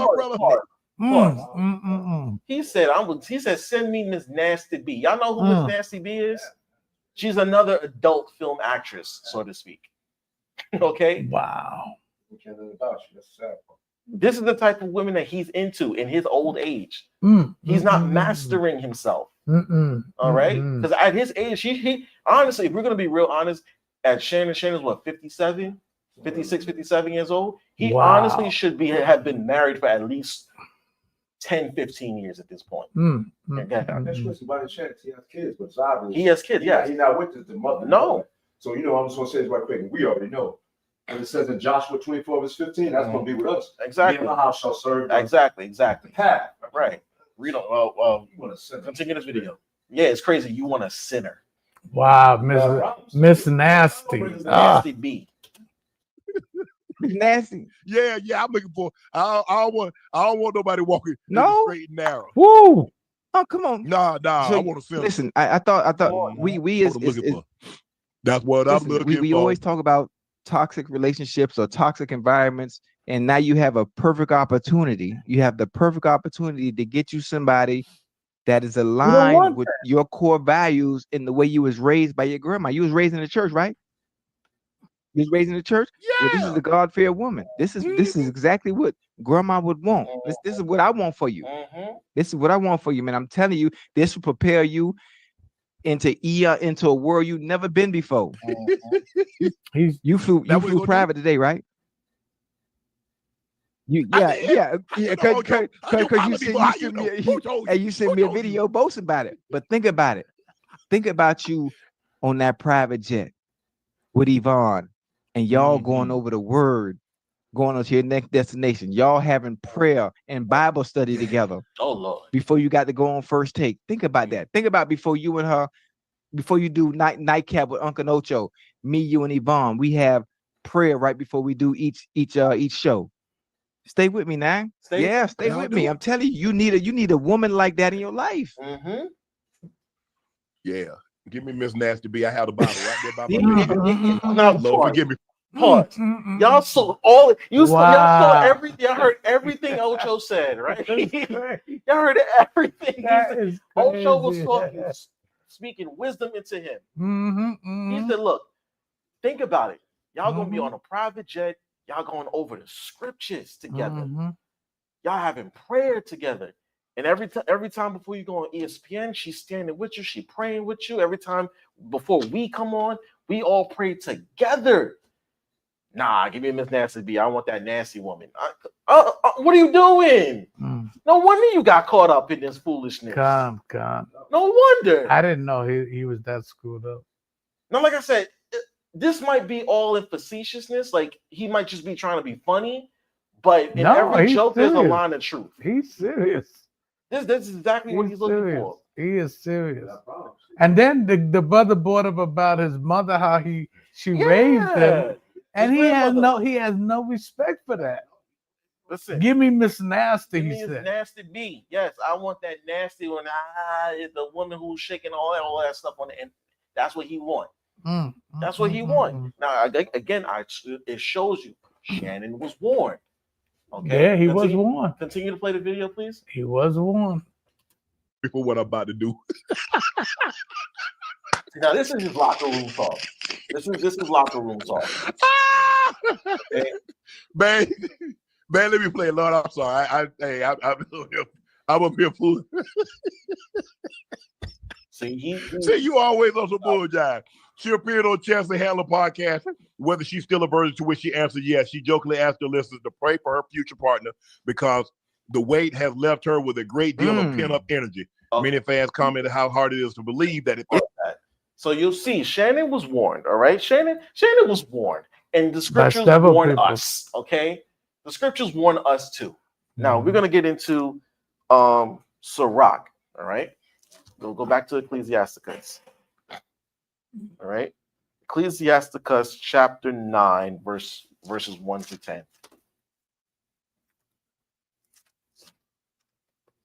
Again, I like Shannon Sharpe. He's funny, he's entertaining, he makes for great television. But when it comes to stuff like this, I don't know. I don't know. I don't know, man. I can't jive with that because I don't feel that same way at all, really. All right. I don't want to be with a woman that that the whole world done seen. You know what I mean? I done seen you in action, and anybody could just buy a picture of your naked body for $9.99 a month. I don't want to be with that type of woman. I don't.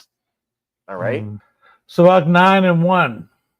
Be not jealous over the wife of thy bosom, and teach her not an evil lesson against thyself. Right. So don't be over jealous. When it says don't be jealous, it means don't be over jealous, right? Don't be too crazy about the idea of losing your woman, because that's what jealousy is. The thought of the negative feelings that come with something of value being threatened, right?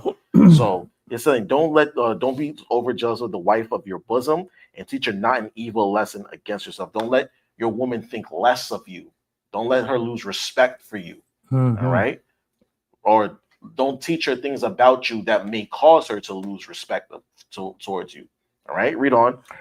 2, give not thy soul unto a woman to set her foot upon thy substance. Right, so there you go. It says, give not thy soul unto a woman, meaning don't overly dedicate yourself to her to the point where you start to lose yourself.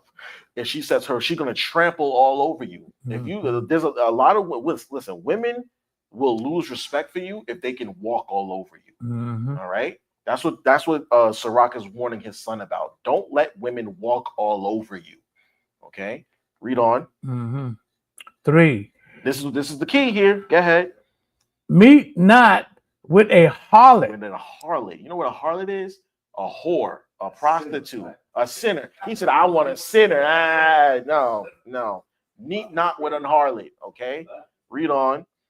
Lest thou fall into her snare. There you go. She's going to trap you. She's going to trap you. All right. These women will trap you, brother. He's getting trapped right now. He's getting shaken down. All right. By a harlot. All right. Read on. Use not much the company of a woman that is a sinner. That is a singer. Lest thou be taken with her attempts. So don't be caught up in the fact that she can sing and dance and yada yada yada yada, this, that, and the third, like some of our female celebrity singers like Beyonce or Rihanna or any of the sort, right? Don't get caught up in the fact that they're like that. All right, read on. 5. Gaze not upon a maid, that thou fall not by those things that are precious in her. Right. So don't get caught up in her beauty, is what he's saying. All right. Don't get caught up in what she looks like, because looks are very deceiving. All right. They be outward beautifully and ugly internally. All right. Because you go on the internet, you go on Instagram, Facebook, whatever. These women look absolutely like stunning, but it's not real. Half the time, one, it's not real. Okay. Because they don't really look like that. And number 2, a lot of them, they may have all these likes and followers and comments saying, oh my God, you look so beautiful. And then there's other men in their instant messages trying to do nasty things to them, saying all kinds of crazy things to them, like showing their lust for them and this, that, and the third. And it's just like on the inside, you have no idea what this woman's like. She might be the nastiest woman that you've ever met. So he's saying, don't gaze upon a maid. Lest thou fall by those things that are precious in her, right? Read on. 6. Give not thy soul unto harlot. And there you go. And Shannon gave his soul unto a harlot. He's giving his soul unto a harlot. And he wants to. And he wants to. That's the type of woman he wants. That's nasty. All right, read on.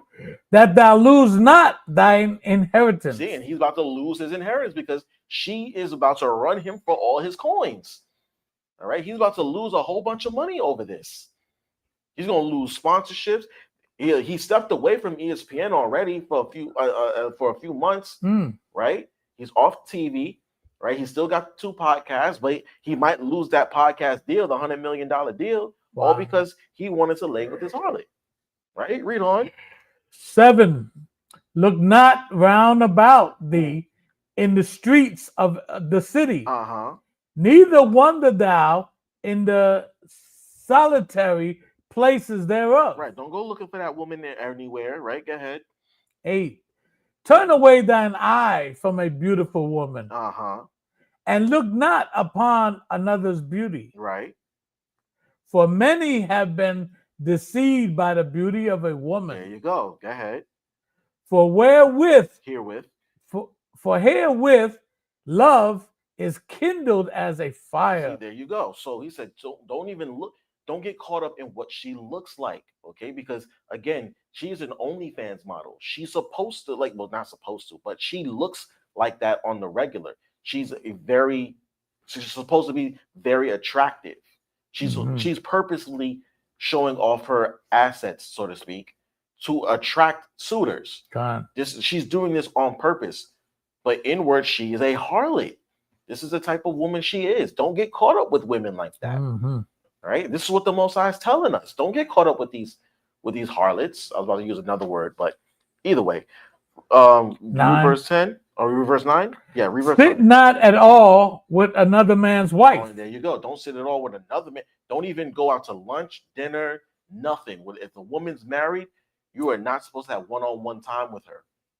All right, read on. Nor sit down with her in thine arms. And spend not thy money with her at the wine. See, don't go out to no bars, no restaurants, no. If she's a married woman, you are not supposed to have one-on-one time with her. You either hang out with her in group settings, or you make sure her husband is present.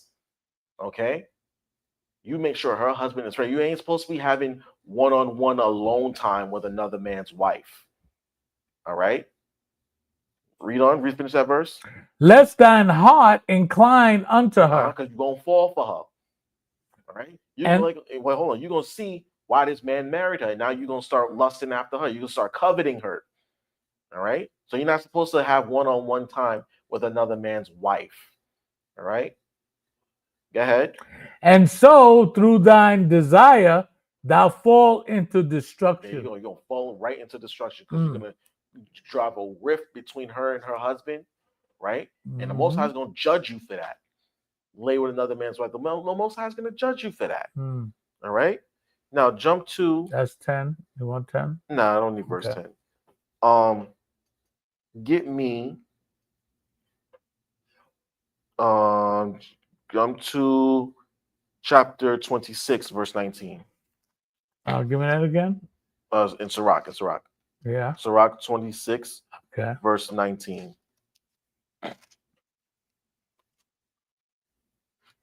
Okay, because remember, Ocho told him, look, she is this woman, this actress, right? The woman that they brought up is an actress. So she understands the life, right? And yet she was able to maintain her purity and her virginity during her career, right? She may have acted on TV in a sexual manner, but in real life, she's not that type of person.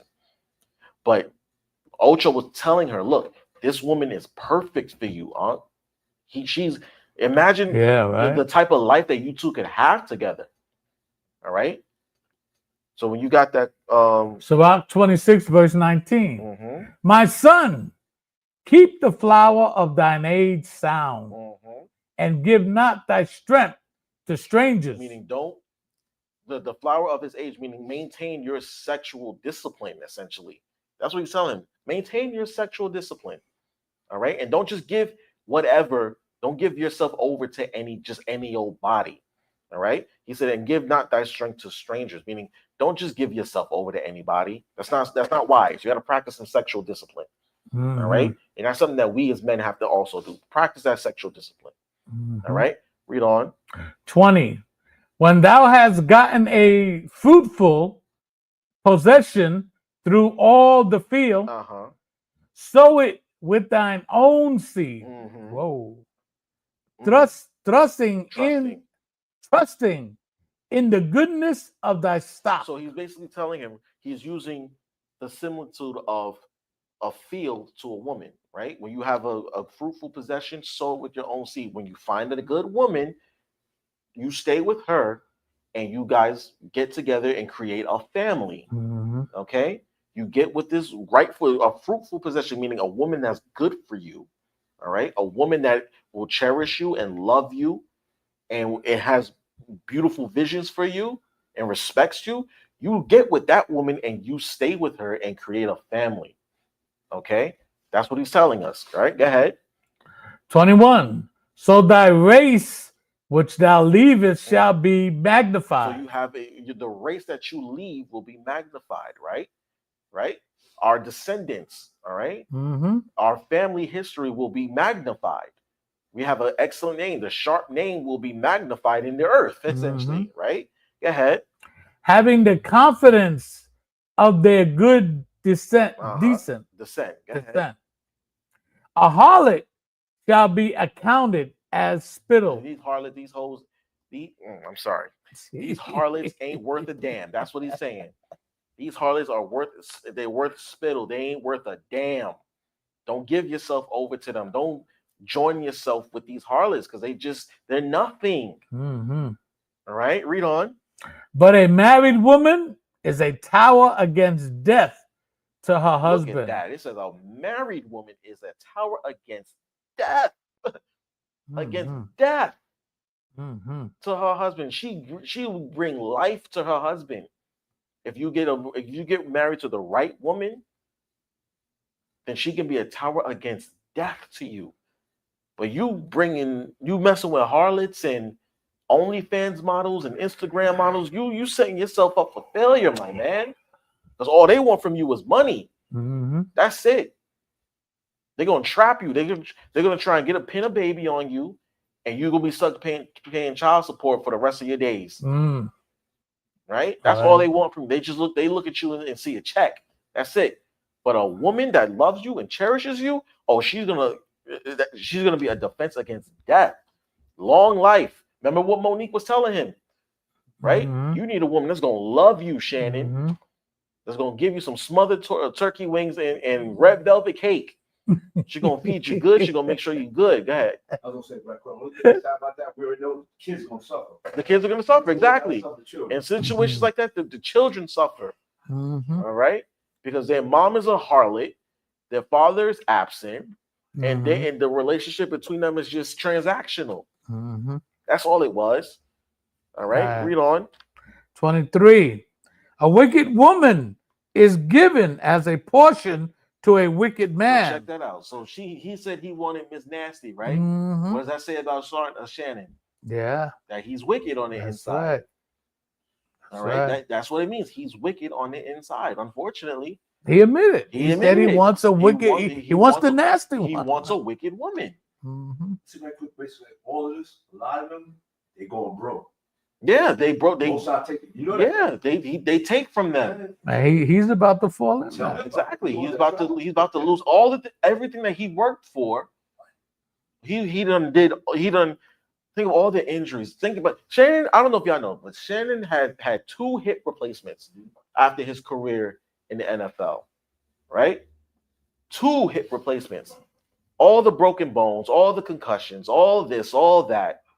You done broken whatever, right? You done torn whatever, everything. Everything that he's done in the world of football and now in the world of media, everything that you worked for is about to be thrown away over a 19-year-old harlot. Is there wisdom in that? No. All right, let's read on. Okay. 24.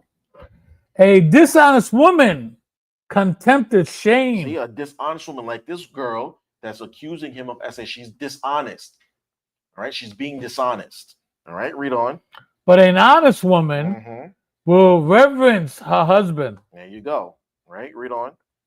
A shameless woman. A shameless woman. That's what these Instagram models, these OnlyFans models, these girls who post themselves or who sell themselves on the internet, they're shameless. And what are they? Read on. Shall be counted as a dog. They're dogs. Right? The scripture says a shameless woman is a dog. A woman who shows her behind all over the internet, she's a dog. A woman who sells herself on the internet, she's a dog. Okay? A woman who tries to trap men in snares to get money out of them, guess what? They're dogs. All right? And guess what? So the men who engage in this behavior, they're also dogs too. All right? Yes. They're dogs too. Come. Right? We're not gonna just bash the woman for this. No, the men involved are dogs too. All right, read on. But she that is shamefaced. Oh, it says fast there. Will fear the Lord. Read verse 26. A woman that honoreth her husband shall be judged wise of all. But she that is dishonored, that dishonoreth her husband, that dishonoreth him in her pride, shall be counted ungodly of all. There you go. So you see what type of woman Sirach was trying to tell his son to get with. All right, get with a woman that's going to love you and cherish you, but don't be dealing with these harlots because they're everywhere. All right, they're everywhere. All right, from there, we're not strangers to this. Okay, we are not strangers to this because one of our forefathers got caught up with a harlot, and it cost him everything in the long run. All right, so I want you to go to Judges chapter 16, verse 1. Did you not be? I was hoping you go there. When you saying scriptures about lie with her, I thought about Samson. You know, I was thinking that. Kept trapping him too. And finally gave in. She certainly did. Judges chapter 16, I want you to read verse 1 to 5. Judges 16, verse 1. Then went Samson to Gaza and saw there a harlot. And harlot, Samson, one of the judges of Israel, right? Samson, the mighty Samson, got caught up with a harlot, a whore, a hoe. Okay, read on. And saw there a harlot and went in unto her. And went in unto her and laid with her, laid with a harlot. Right? This is Shannon Sharpe. Because you see Shannon Diesel. All right, Black Superman, Diesel. Even in his old age, Diesel still work out to this day. Every day he works out. And in fact, he met that girl at the gym. Wow. He met that girl at a gym and exchanged numbers and said, "Oh, I like that." How old is he? He's 57. Oh, okay. How old she is? She's like 19, 20. Oh. Like I said, she's too young for me. So you know she's too young for him. All right, read on. 2. And it was told the Gazites, saying, Samson has come hither. And so the word got out that Samson's in town and he's laying with his harlot. Right now, if she's a harlot, she's known in the streets. All right, she in the streets. She's for the streets. So they know who she is, and they probably know that Samson laying with who?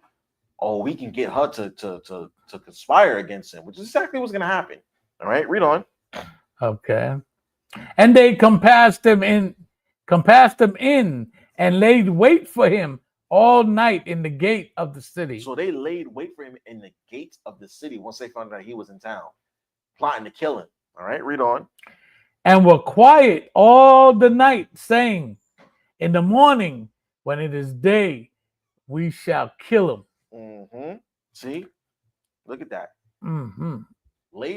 Stayed out the city all night for Samson, laying with this harlot, mind you, so that way they can kill him. A whore is a deep ditch, right? Read on. 3. And Samson laid till midnight and arose at midnight and took the doors of the gate of the city and the 2 posts and went away with them. He broke out. Samson broke out the city and tore the doors down, essentially. Go ahead. Bar and all. Bar and all. Carrying this heavy bar and all. He broke out the city. Right? Go ahead. And put them upon his shoulders and carried them up to the top of an hill that is before Hebron. Go ahead. And it came to pass afterward that he loved a woman in the valley of Sorek, whose name was Delilah. Go ahead. And the lords of the Philistines came up unto him and said unto him, entice him and see wherein his great strength lieth, and by what means we may prevail against him, that we may blind him to afflict him, bind him to afflict him, and we will give thee every one of us 1,100 pieces of silver. So there you go. So they were so amazed by his escape from the city that when Samson got with Delilah, and I'm not sure, I don't believe that Delilah was the same harlot that he slept with. Right. But the fact that they got a woman to entice him and lay with him, and they were going to pay her for it, that in essence makes her a harlot as well. Right. Because she's going to receive payment for laying with him to try and get to try and figure out where his weaknesses are. Right. Not because she cared about him. Not because she cared about him. She didn't want him for his mighty strength or his character or anything of that nature. She wanted him because she was going to get something out of it. She gave herself over to another man so that way she can get paid. All right, go ahead. That's what I'm saying real quick. You remember when you were saying earlier about Shannon Sharpe, grandma about center, then like when Samson got talking to beauty, but she was beautiful, probably sexual but she was wicked on the inside. Absolutely. Absolutely. Now from there, get me. No, you don't have to read verse 6. Get me Proverbs 29 and 3. Who? Proverbs 29 and 3. We're almost done. Proverbs 29 and 3. Proverbs 29 and verse 3. Whoso loveth wisdom rejoices his father. Right. So whosoever loves wisdom rejoices his father, makes his father happy, keeps his family name proud, and this, that, and the third. Right? Go ahead. But he that keepeth company with harlots spendeth his substance. So you keep up with these whores, right? You can keep spending all your money. Whores are expensive. All right, especially them high-end ones. Right? $1,500 for one night.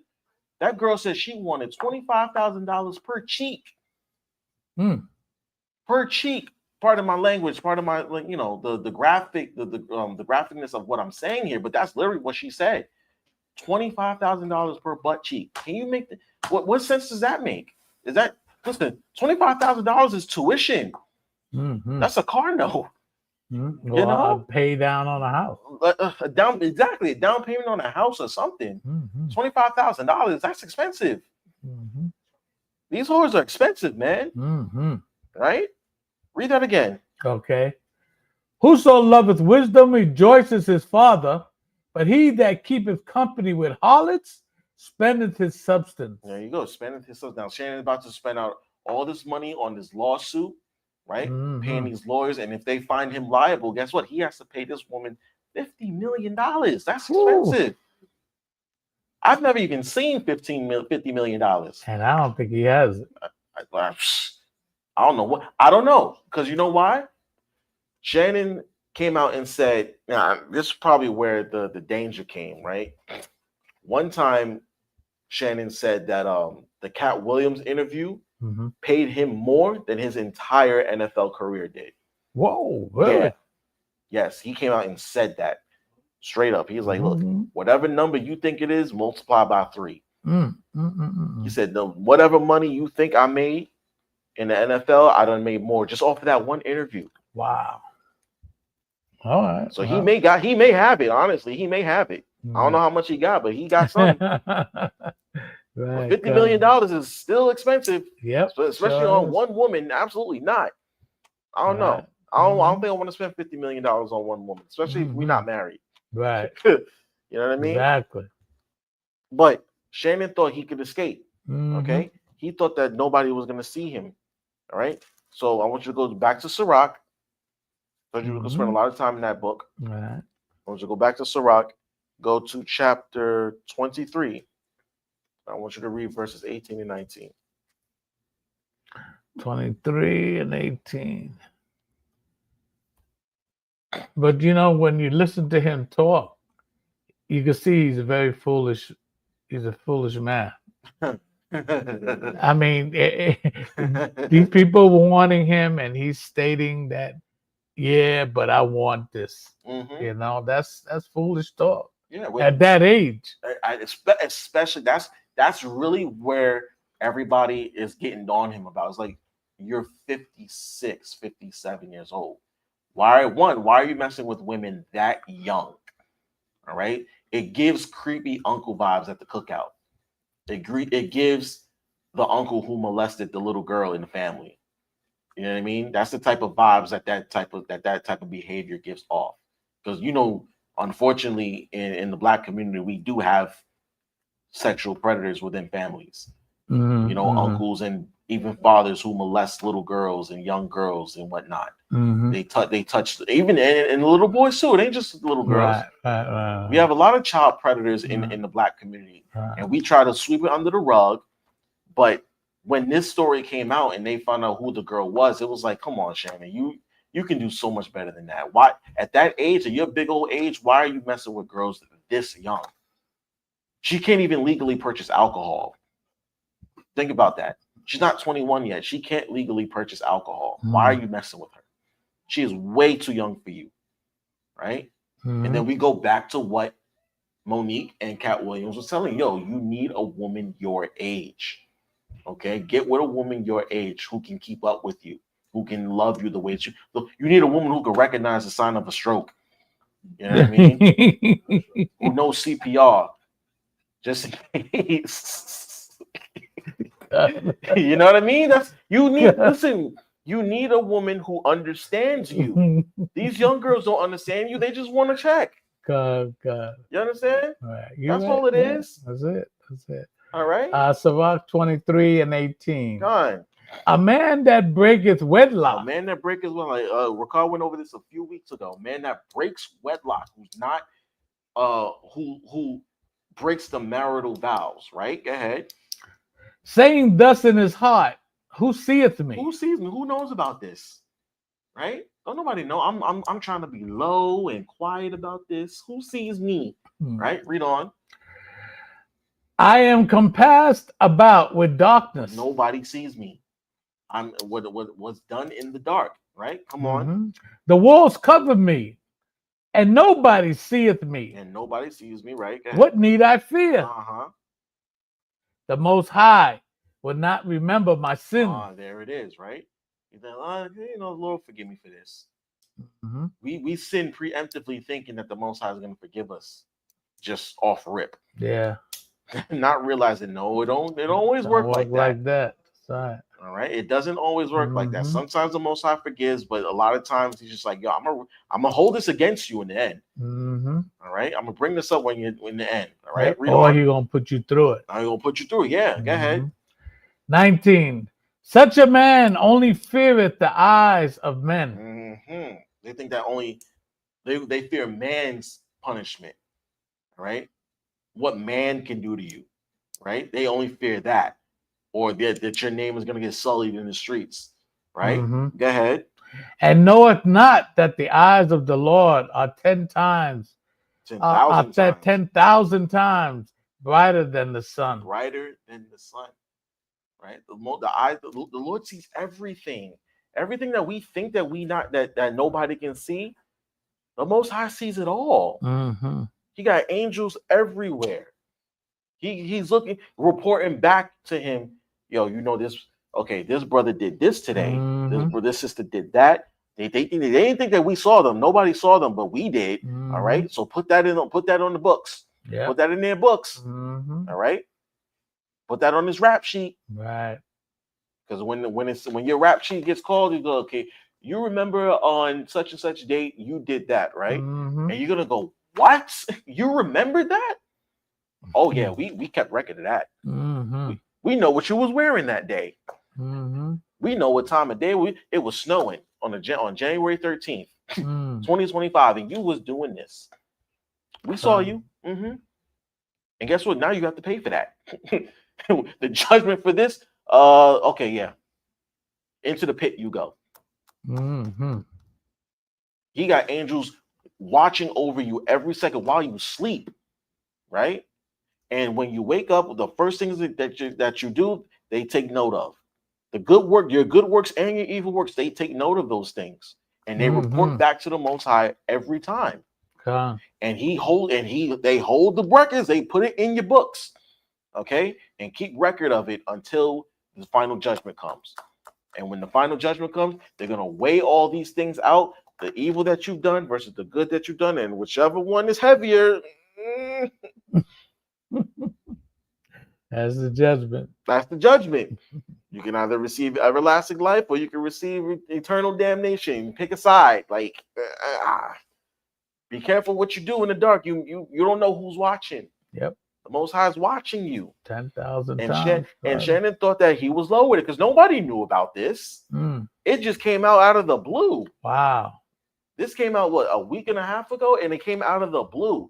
I remember his one of his ESPN co-hosts, Stephen A. Smith, he said, we found out 2 minutes before we went on air that this happened, that the lawsuit came out. 2 minutes before they went on the air. The show starts at 10 o'clock. They found out 9:58 that the lawsuit came down. Wow. And it's like, whoa, where'd this come from? Wow. Right. Was that in on that?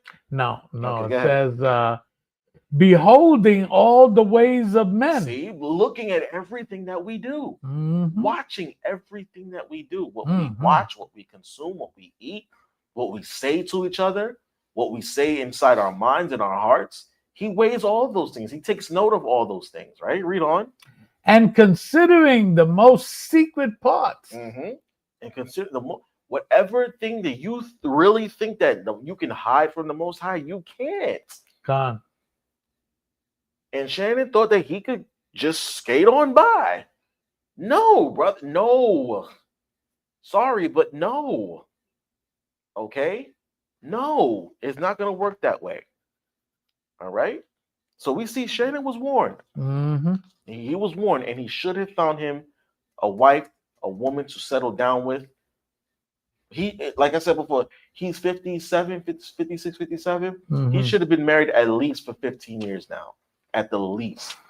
When I know the pro athletes get a bad rap for, their promiscuity because they live life on the road. You know what I mean? When they're in their professional seasons, they're not home a lot. They dedicate a lot of their time to the craft. All right. Even in the off season, a lot of them dedicate their time and their energy to their craft. And that's what Shannon Sharpe actually always said. He said the reason why I never got married is because I was too dedicated to playing football and this, that, and the third. And when he was too dedicated to his work, right? One athlete that I give credence to is Derek Jeter.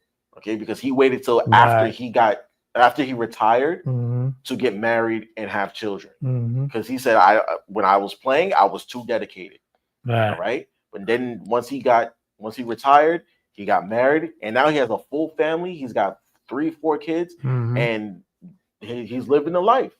He's living a married life. So kudos to him. He waited, and he played 20 years for the Yankees in New York, where nothing you do is hidden. Right. You know what I mean? Everything is on display for you in this city, right? So he waited till he got married. He waited till he stopped playing to get married. Okay, he waited till he was done. That way he could dedicate his time and his efforts to raising a family, which is wisdom. Okay, because a lot of athletes, they get married while they're playing, and then they go on the road and they step out on their wives and their children, and then next thing you know, their wives and their children get taken from them. Okay, think about it. Michael Jordan, Tiger Woods, even Kobe Bryant, God rest his soul, cheated on his wife while he was playing. Just most athletes, you know, they create their families and then break them apart, and then one of them was Shaquille O'Neal. You see Shaquille O'Neal, she had Cookie had all them babies by him. She had like 6 kids by him, and he out here messing on the road. Now he's alone. He has nobody. All right, he has nobody. Right. So Shannon really should have found him a wife. Right, he should have found him a wife a long time ago. I think there's one more video. Yeah, it is. Okay, and it says that Shannon says it's time to settle down or something like that. Play that. That's the last video I have. Right. Because eventually he came to his senses, so to speak.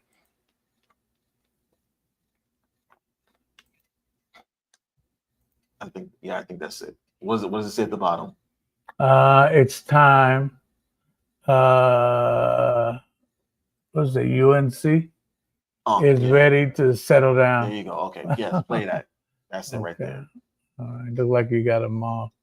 Says he will not be getting married until he wins the Super Bowl. I don't think I'm ready to get married anytime soon. I'm trying to win a Super Bowl, Ocho. See, pause.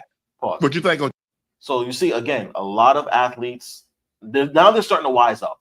A lot of athletes are saying, look, it's not smart to get married while I'm playing. Okay, because I can't dedicate my time and my efforts to my wife. I'm too focused on the craft to focus on my family. Okay, one athlete I will give credit to is LeBron James, because he married his high school sweetheart. Right, he stayed with her his entire career, 22 years. He's been playing 22 years now, and you don't hear any scandals about LeBron James cheating on his wife. They have, I think, 3 or 4 kids together, and she stays out of the way. She stays out of the spotlight. Okay, he stayed with her his entire career. All right, and you don't hear anything about LeBron James stepping out on his wife, cheating on her, or anything of the sort. Okay, he's committed to her and being one of the greatest players that has ever played the game. So he's in that rarefied space where he's a high performing and high profile athlete, and was able to maintain and keep his family together.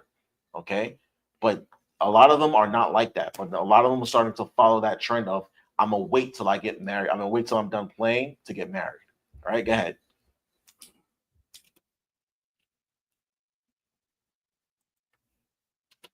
I like it. I mean, depending on where you are in life, I think that scenario we talked about night before last, or maybe last night, simply about the quarterbacks and how things come into fruition, how life changes for the better when you get married, when you have that structure and discipline on your hip. A man that finds a wife finds a good thing for the quarterback situation. I didn't even watch the video that far, but I knew that was where he was going. Okay, because we're actually gonna get that. Read that real fast. Because I actually have that written down. Okay, Proverbs 18:22.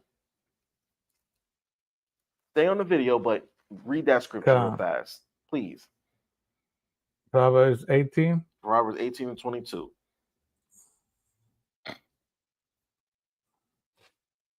Proverbs 18:22. Yes, sir. Whoso findeth a wife findeth a good thing. You heard Ocho just say, whoever finds a wife findeth a good thing. Remember, Eve was made for Adam. She was made specifically for him. Perfect. She was perfect for him, as the scripture says. And you hear what Ocho said. He said, look, your life changes for the better when you get married. Right? Life is better when you're married. There's supposed to be an enjoyment and a happy fulfilling when you get married. Okay, that structure and that discipline comes with married life, right? Which is what Shannon Sharpe clearly needs, because he's running out here with no discipline, right? So he's telling him, look, it's a good thing to get married, because Ocho's actually been engaged several times. I think he's been married once, and he sees the value in it because he's been there before, and it's just like, look, my life was better when I was married. All right. Yeah, continue the video. Life, it just everything falls in order. You know, it's like a domino effect. The receiving, I'm not does. sure it affects you in either way. So I understand Putin Nakua's focus to want to focus on winning a championship. I dare you Already to let me build you a ad. completely free Tell him. e-commerce store, preloaded. Which he has a good chance of doing, especially with the addition of my guy, the greatest route runner of all time, outside of myself, and Devontae Adams. Matthew Stafford at the helm, Mr. Gunslinger himself. He has a good chance to do that. Point. So I get it. Bear with us. No, keep And you see the quarterback, they get it, Oh, Ocho. You see Josh Allen got engaged. Dak Prescott got engaged. By the way, Jalen Hurts got engaged. Patrick Mahomes got married early. I mean, if you look at I don't think Joe Hold is on. engaged or anything. I don't know if I he's got seen another scenario for you. I don't even What's think Dak Prescott had gotten paid yet. Dak Prescott gets engaged or gets married, something that sort, and all of a sudden, boom, 60 million just came out of nowhere. I'm like, wait a minute.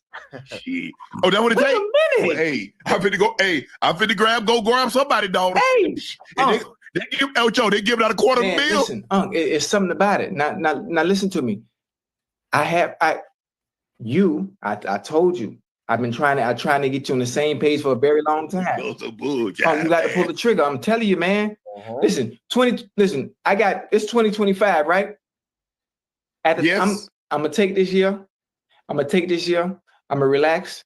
I'm gonna work. I'm gonna grind. I'm gonna have some. I ain't gonna have no fun. I'm gonna grind. The top of 2026. I'm going into 2026 with a ring on my finger. I ain't got time to play, boy. Life is short. I'm on the back half now. I ain't got that many more good years left in me. You hear me? I ain't got too many more. I'm talking about good years. See, Chad is about 10 years younger than Shannon. Okay, Chad is in his mid-40s, and you see that he sees the value in it already. He's like, look, I ain't got that many good years left. It's time to stop playing. Right. I'm gonna get married. Okay. He said by 2026, we already like almost halfway through 2025. He said by 2026, I'm gonna be married. I don't want to play no more. I'm gonna work, and by the time this year, next year, I'm gonna be married. So you see, he sees the value in it. Okay.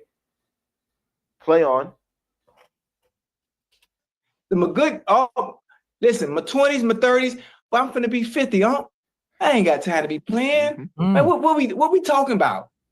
Let's think about it. We talking about? Like, really think about where we are in life. Seriously. We done played around in our 20s, having fun. We done played around in our 30s, having fun. We done played around in our 40s. I'm finna be 50. What we doing, baby? See? I'm finna get married. I ain't got time for this shit. Excuse me, I ain't mean to curse. I've been doing real good. Press pause. I'm sorry. You see what he's finally coming to that realization. It's like, and this is why a lot of people think that men don't mature until a certain age. So we get like well into our 30s and 40s. It's just like, brother, you've been playing for 30 years almost. You've been messing around in the streets for damn near 30 years. What are you doing? It's time to settle down. It's been time to settle down, honestly. And be somebody's husband. Take heed to your life and hit certain checkpoints and say, okay, this is where I'm at in my life. That's what Ocho did. He said, I've hit certain checkpoints in my life, and I'm like, okay, what am I doing? He had a wake up call and said, all right, okay, it's time to stop playing. And we can't play like this. And it's so comforting to see Black men talk about marriage in such a positive way, because the world teaches us that marriage is just not, it's just something like, it's nothing of no value, right? Or that it's just a piece of paper. And the scriptures teach us otherwise. We're going to get into it because we're almost done. But you see that Chad is trying to, as you can see, he's been trying to tell Shannon all this time, look, you got to stop playing, you got to stop playing around. It's time to settle down and take this thing seriously, because we ain't got that many good years left. And you don't want to be some old man who's alone and you ain't got nobody, right? You got nobody to share all this with, all this life and all this wealth with, because Your children, you know what I mean? You need somebody to share this with while you still living, right? Because when you gone, you gone, right? Shannon got any kids? He has like 3 or 4 kids. Okay. He got 3 or 4 kids. Mm-hmm. So yeah, imagine how they feel. Like you said, imagine how they feel when they hear that their father was messing around with some 19-year-old, 20-year-old, and now she's suing him for a whole bunch of money. Right. If my father came to me and told me I got me a 19-year-old, 20 girlfriend, I'd laugh both of them to scorn. I would. I'll clown both of them, especially her. You really think my father's gonna take care of you? I wouldn't even look at her like a stepmother. Look at her like a little sister or something. Girl, you 19, 20, you can't buy alcohol. Get out of my face. Get out of my father's house. Go back to your father's house, as a matter of fact. Get away from mine, go back to yours. My father can't do nothing for you, and you can't do nothing for him. Get away from him. All right? And you, old man, you should know better. Right. Right? You should know better. Yeah, continue to play the video. Because Shannon eventually comes to the realization that, yeah, all right. Wait, before you start, you see his face. He's like, oh, crap. It's stressing him. He's stressing him out, right? Because he know the brother's right. He's right, exactly. But his appetites are overtaking him. Absolutely. Go ahead. He's being tormented.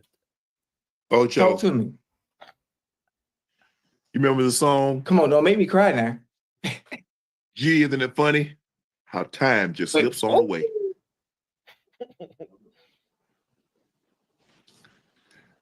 I told you I don't measure my life in years. I measure my life in summers. And I'm constantly thinking I'm waiting on my blood work to come back so I can see what my is everything's okay, my physical. Oh, like, okay, so wait.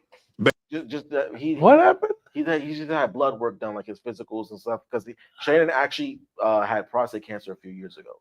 So he just want to make sure that he's okay.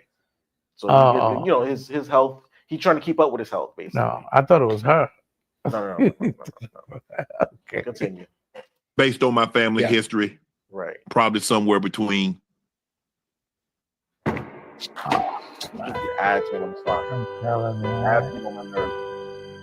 I pay for YouTube Premium. High end, probably 20 summers. Based on my family history, mom, dad, family history, so forth and so on. You're right, Ocho. Come on now. Come on. There we go. Hey, come on, baby. Right on. That's what I'm talking about. See, that's growth. Right there. That's growth. It's time to get serious. Yeah, you say that's growth. That's growth. Yes, absolutely. Absolutely. I'm with you when you're right now. Come on, take your time. It's just all this, you know, you win awards, you lived your dream, you've done a great job trying to raise kids. And there are times I think, like, damn, everything that I've accomplished. Take the football aside, that's done. Now, who are you doing it for? Why are you doing it? And don't you want somebody to share that ride with? There you go. Come on, man. See? I'm sure driving cross country is fun. But I think it's better if you drive across country with somebody. Without no Thelma, there was no Louise. What would be the point of Thelma if there's no Louise? You got Clyde, but who the hell was Clyde without Bonnie? See, you just mentioned that. Without Wheezy, there's no George. If it wasn't for Tom, who the hell was gonna chase Jerry? So we need a partner. We need a combo. Somebody, man. Some of the greatest stories in life is always two. It always has been. But you know, you feeling good in your 20s. Just ain't worry about it. I'm gonna find me somebody. You feeling good in your 30s. Oh man, don't worry about it. I'm gonna run through this little decade of 30s. Don't worry about it. Man, I done ran through my 40s. Oh man, what I'm doing? I'm looking at my watch. Wait a minute. I'm on the back end now. I'm on the back end. I done climbed the mountain and I'm scaling over the mountain now to go downhill. Yeah. Man, what we talking about? And the time went by so fast. Yes. It did, I'm like, bro. what the hell? And it just dawned on me, like not too long ago, man, what the am I doing? Like I'm just acting like I can't get this time back. I'm wasting. So it make it easy for me to move a certain way based on I can't get this back. Right. I can't. Nope. Right. Nope. Now, if I was in my 20s, I understand. Okay, I could play a little longer. I'm my 30s, I could play. I still got time. Man, stop. What? No. I was saying how much time is left. One thing about that time, you can't get it back, and it do not stop. Nope. It do not stop. 7 minutes. Let it run for another. Man, please. 7 minutes. Congrats to DK Metcalf and Norton. Because that was the end of that subject. Okay. But y'all see, Shannon finally came around. Now, unfortunately, he may have come around too late. Okay, unfortunately, he may have come around because what was the published date on that video? Go to the other tab real fast and see what the published date on that video was. Because I know it was recent. Does it say? Scroll down. It should say like published such and such date in the info. I know it was recent, like within the last year or two. Maybe within the last 7-8 months. I don't see it. Okay, that's fine. You don't have to go back. Yeah. That's fine. Okay. But you see, he eventually came around and said, you know what? Yeah, I need to stop playing. I need to get my life together and get right and get me a wife. All right? So the scripture says that he who finds a wife finds a good thing. Right? Now let's go to Hebrews 13:4. Hebrews 13:4. Hebrews 13 and verse 4. Marriage is honorable in all. See, marriage is honorable in all. All right. The script. Remember, the Most High gave us marriage. Right. He gave us marriage to represent the union between Yahushua and church. Right. But the union between man and woman, he gave us that, and it's an honorable thing. Okay. Go ahead.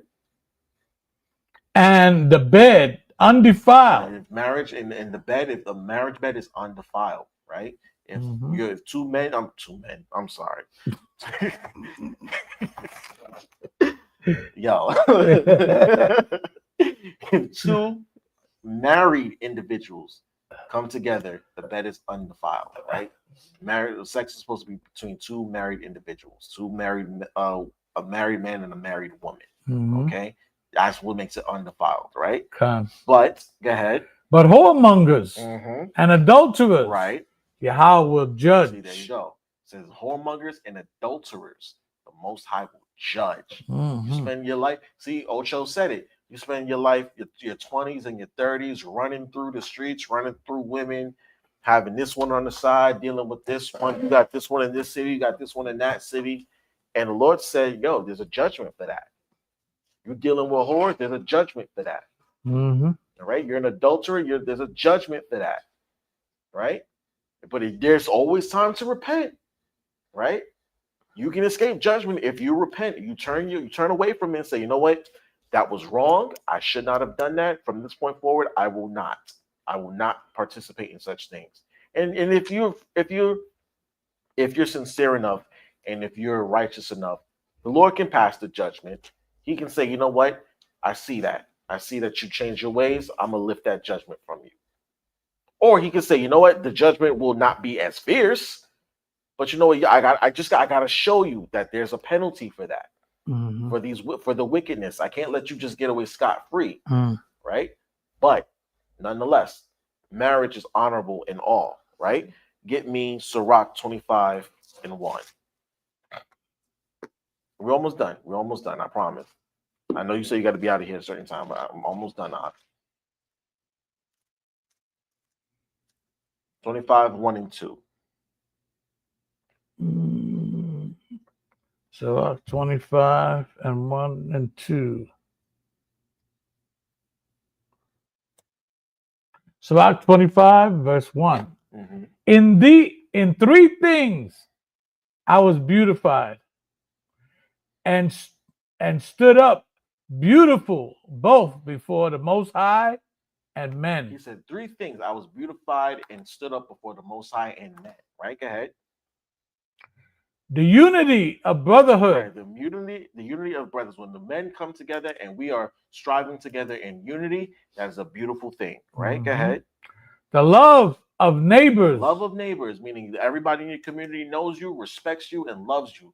If you have a good name in your community, that is a beautiful thing before God and men, right? Mm-hmm. When you're known in the streets as an honorable person, nobody can speak against you. That is an honorable thing, right? Read on.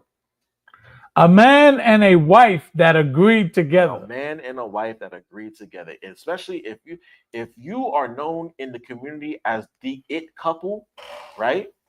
If you're the it couple or the model of marriage, like you ever been lived in a particular neighborhood and this old couple has been together for 50 years or something like that, they've been together for so long, people respect that and love that, and they're beautified before the Most High Man. It's a beautiful thing when you have been married for so long and people know you and love you, and people can come to your wife if you like there's certain women in the hood that you can come to her, or she watches your children for you, and her husband comes home from work and everybody knows who he is, and he might be the neighborhood handyman or whatever have you. Those types of couples that are known in the streets, they're beautified before God and men. Nobody respects them. Nobody tries to step between them. Nobody tries to break their marriage. Mm-hmm. Nobody tries to do no nonsense. Okay, right? Those things are beautiful. Listen, also talk about. Remember I mentioned LeBron James earlier, Mm-hmm. how he and his wife have been together since they were teenagers, and everybody respects them.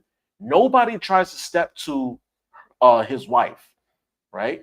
Nobody tries to get at her behind their back. Why? Because they respect LeBron James as a man, as a father, as a husband. Okay, they know who he is. His name is known all throughout the world. So nobody tries to step to her. Nobody tries to deal with her through the back channels. It's the same thing with what's his name, Steph Curry. He plays for the Golden State Warriors. He's been married to his wife for however long. I think they got married in college or right after college. And it's the same thing. Everybody respects him, so nobody tries to get at his wife behind her back. And she actually felt some type of way about that. She was like, why does nobody, try to, you know what I mean? Nobody looks at me anymore. And it's like, well, because we respect your marriage. We respect your husband. She couldn't figure that out. Yeah, she couldn't figure that out. She was confused. She was like, nobody, like, people stopped trying to, like, men stopped trying to flirt with me and this, that, and the third. She was like, it was like, yeah, because you're married to one of the most respected men in America, in the world. Why would we? That's a beautiful thing. You should be happy that nobody's trying to talk to you. Yeah. Okay. Everybody respects your marriage. She has it twisted. Definitely. We were all confused. Everybody was confused. Like, why would you do that? Yeah. I'll say right quick. It's a lot of things, but I heard a lot about them. LeBron James, a lot of them hated him. That's what I had. And instead of in prison, his wife. That's a lot of stuff. I don't know if people see on my phone. I don't believe none of that. I don't believe none of that stuff. All right. I don't believe everything that I hear when it comes to celebrities and their marriages. But from what I understand, everybody respects those two athletes and their marriages because of the men that they are, right? They're widely respected among their peers. They're widely respected in their communities, and they're widely respected around the world. And because their wives are respectable women, right? Everybody respects them as a married couple. And that's something that should be beautified before God and men, as we read here in the scriptures, okay? So from there, how do we fix this? All right, what is the lesson here? What is the lesson here? Last couple scriptures. Give me 1 Corinthians chapter 6, verse 18. 1 Corinthians chapter 6, verse 18. 1 Corinthians 6 and 18. Mm-hmm. Flee fornication. That's the lesson here. Flee fornication. What is fornication? Any sexual sin, sexual immorality, right? Run away from that type of stuff. Let's not commit fornication. Okay. That's that fooling around. Yeah, that fooling and messing around, non-committal. We're friends with benefits and sneaky links and all that, dealing with Instagram models on the low and OnlyFans and all that nonsense, right? Flee from that thing, right? Go ahead. Every sin that a man doeth is without the body. Right. Any sin that a man commits, when it says without the body, meaning he did that on his own. The church did not sanction that. That's what he means by the body. He's talking about the congregation. When a man commits sin, he did that on his own. We did not sanction that. We did not approve of that. We didn't send him to do it. All right. Any sin that a man commits, he does without the body. All right. He did that on his own. Right. Go ahead. But he that committeth fornication sinneth against his own body. Sinneth against your own body. When you commit fornication, you're doing damage to yourself. Okay? When you commit fornication, you're doing damage to yourself. Why? Because you are disabling your ability to form connections with the opposite sex. All right? When a man is just, pardon my language, when he's just sticking his rod in any old thing, it's not good. He's damaging his ability to connect with women. Okay, he's just going to see women as receptacles, if you will. Okay, I catch the drift, right? Right. That's all she's good for. If he just continues to do that, and it's the same thing with women. If she's just opening her legs to any old man, guess what? She's damaging her ability to trust men from now on, because that's all they're going to look at her for. All you see me for is my body. Well, you gave it to me, right? You willingly laid with me. Okay? Therefore, you sinned against your own body. All right? Jump to chapter 7, verse 2 to 5.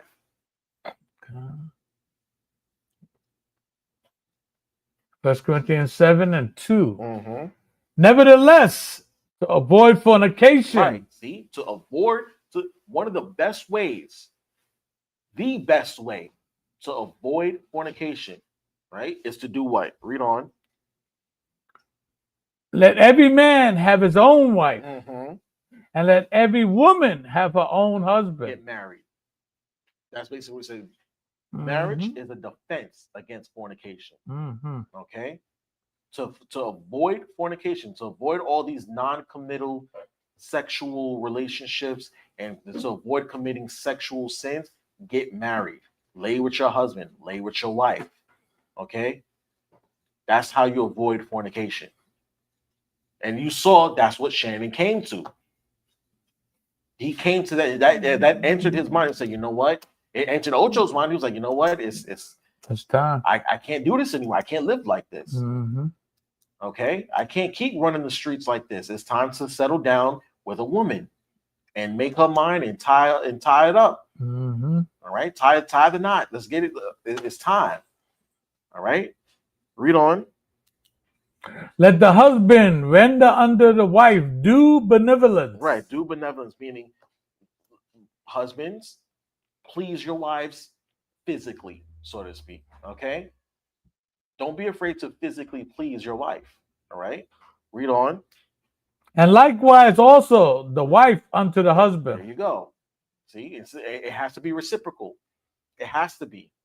Remember, the Most High gave us sex between men and women so that way we can form a connection with each other, and so that way we can procreate. But the byproduct of it is that it's a reason it feels good. Okay, there's a reason for that. Most animals have sex just for the purpose of procreation. It's just something instinctual to them, right?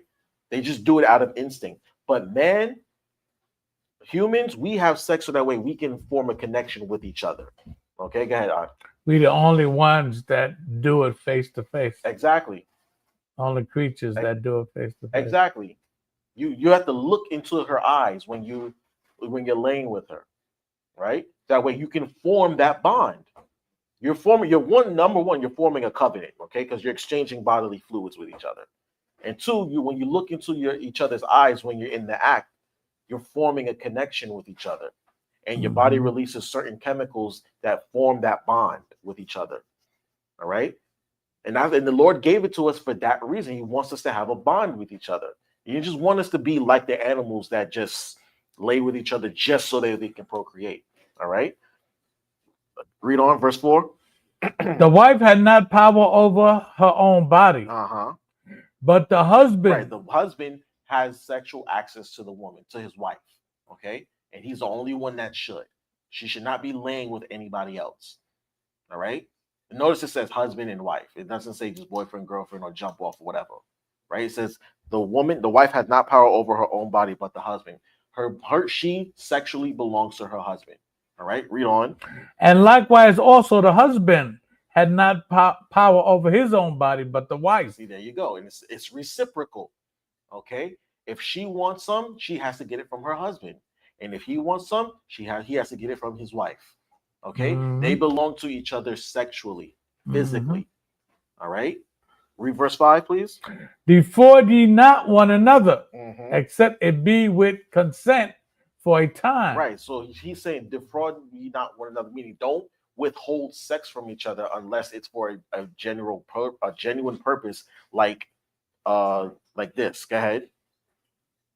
That ye may give yourselves to fasting and prayer. See, you're trying to strengthen your spiritual bond with each other, and a lot of times it's to withhold sex for a while, to go abstinent for a time as husband and wife, so that way y'all can strengthen each other's bond, the bond y'all have with each other, right? But he's saying don't defraud each other. I mean, like you see how sometimes the wife will withhold sex from her husband just because she doesn't feel like it, or she'll say, oh, I got a headache and this, that, and the third, or whatever, this, that, and the third, I'm tired. He's saying don't do that. Don't withhold sex from each other out of spite, out of jealousy, or out of anger. But just if you're going to withhold sex from each other, do it for a genuine purpose, like you're strengthening your fasting and prayer. All right, go ahead. And come together again, that Satan tempt ye not for your inconsistency. Your incontinency, meaning so that way you guys don't stray from each other, right? That way you don't commit fornication with somebody else or commit adultery. Okay.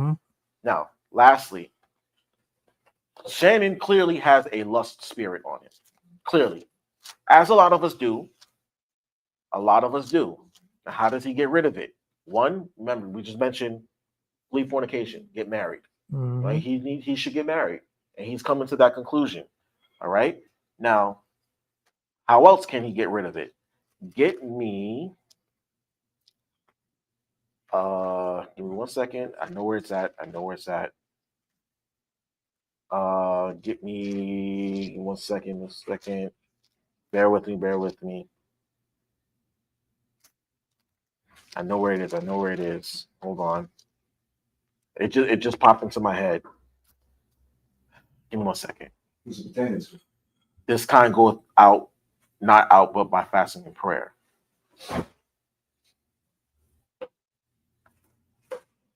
This kind goes out. Bear with me, brothers and sisters.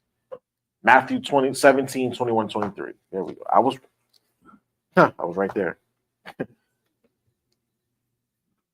Start at verse Matthew 19. What? Matthew 17, verse 18.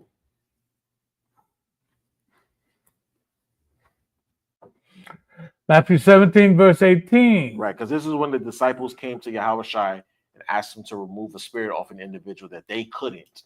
Okay, the spirit had a very strong hold on the particular individual, and Yahushua was like, okay, all right, I guess I got to do your job too, huh?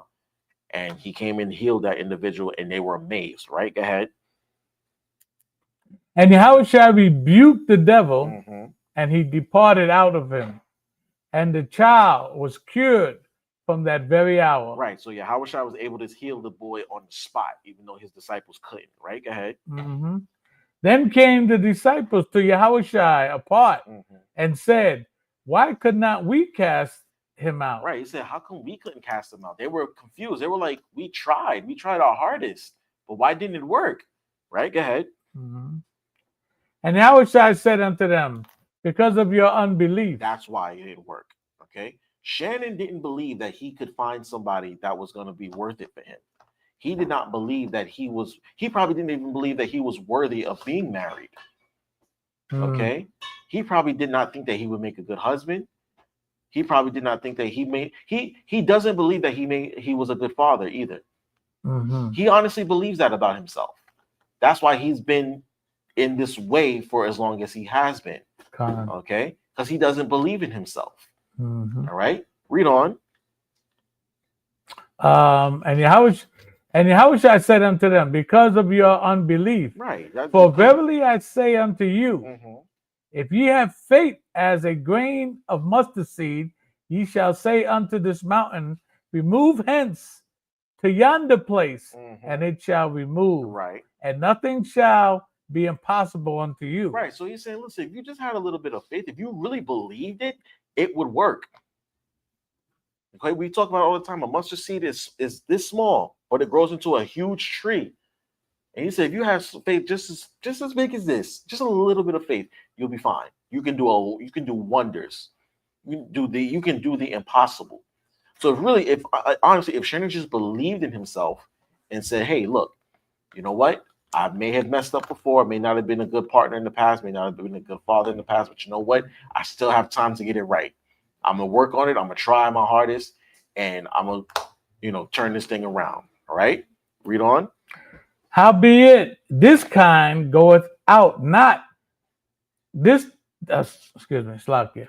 Howbeit, this kind goeth not out, but by prayer and fasting. By prayer and fasting. So certain spirits can only be removed by prayer and fasting.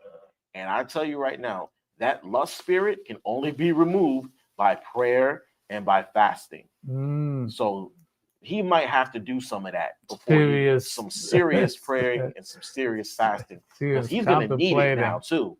Yeah. All right. When he's going through this lawsuit, this ordeal, he's going to need some prayers, and he's going to need to fast, because his life is on the line, really. Even though it's just a civil suit, his life, his reputation, and his livelihood is on the line here. All right. So I hope you brothers and sisters got something out of this. I hope y'all enjoyed the lesson and everything in between. I hope y'all enjoyed the videos real quick. Make it fast. I speak about it. Okay, go ahead. Now, as I say about, when there was scripture read out of Sirach about together, when Amos 3:3, can two walk together? I say Greek. Absolutely. And then in the First Corinthians 2 verse 14, about discerning the spirit. And then verse 16, you'll have the mind. Right. Yahushua. You don't have the mind of Yahushua. So if he had the mind of a married man, he would operate differently. All right. Absolutely. So y'all pray for your brother and hope that he comes on out of this on the other side. All right. And with that, we say shalom.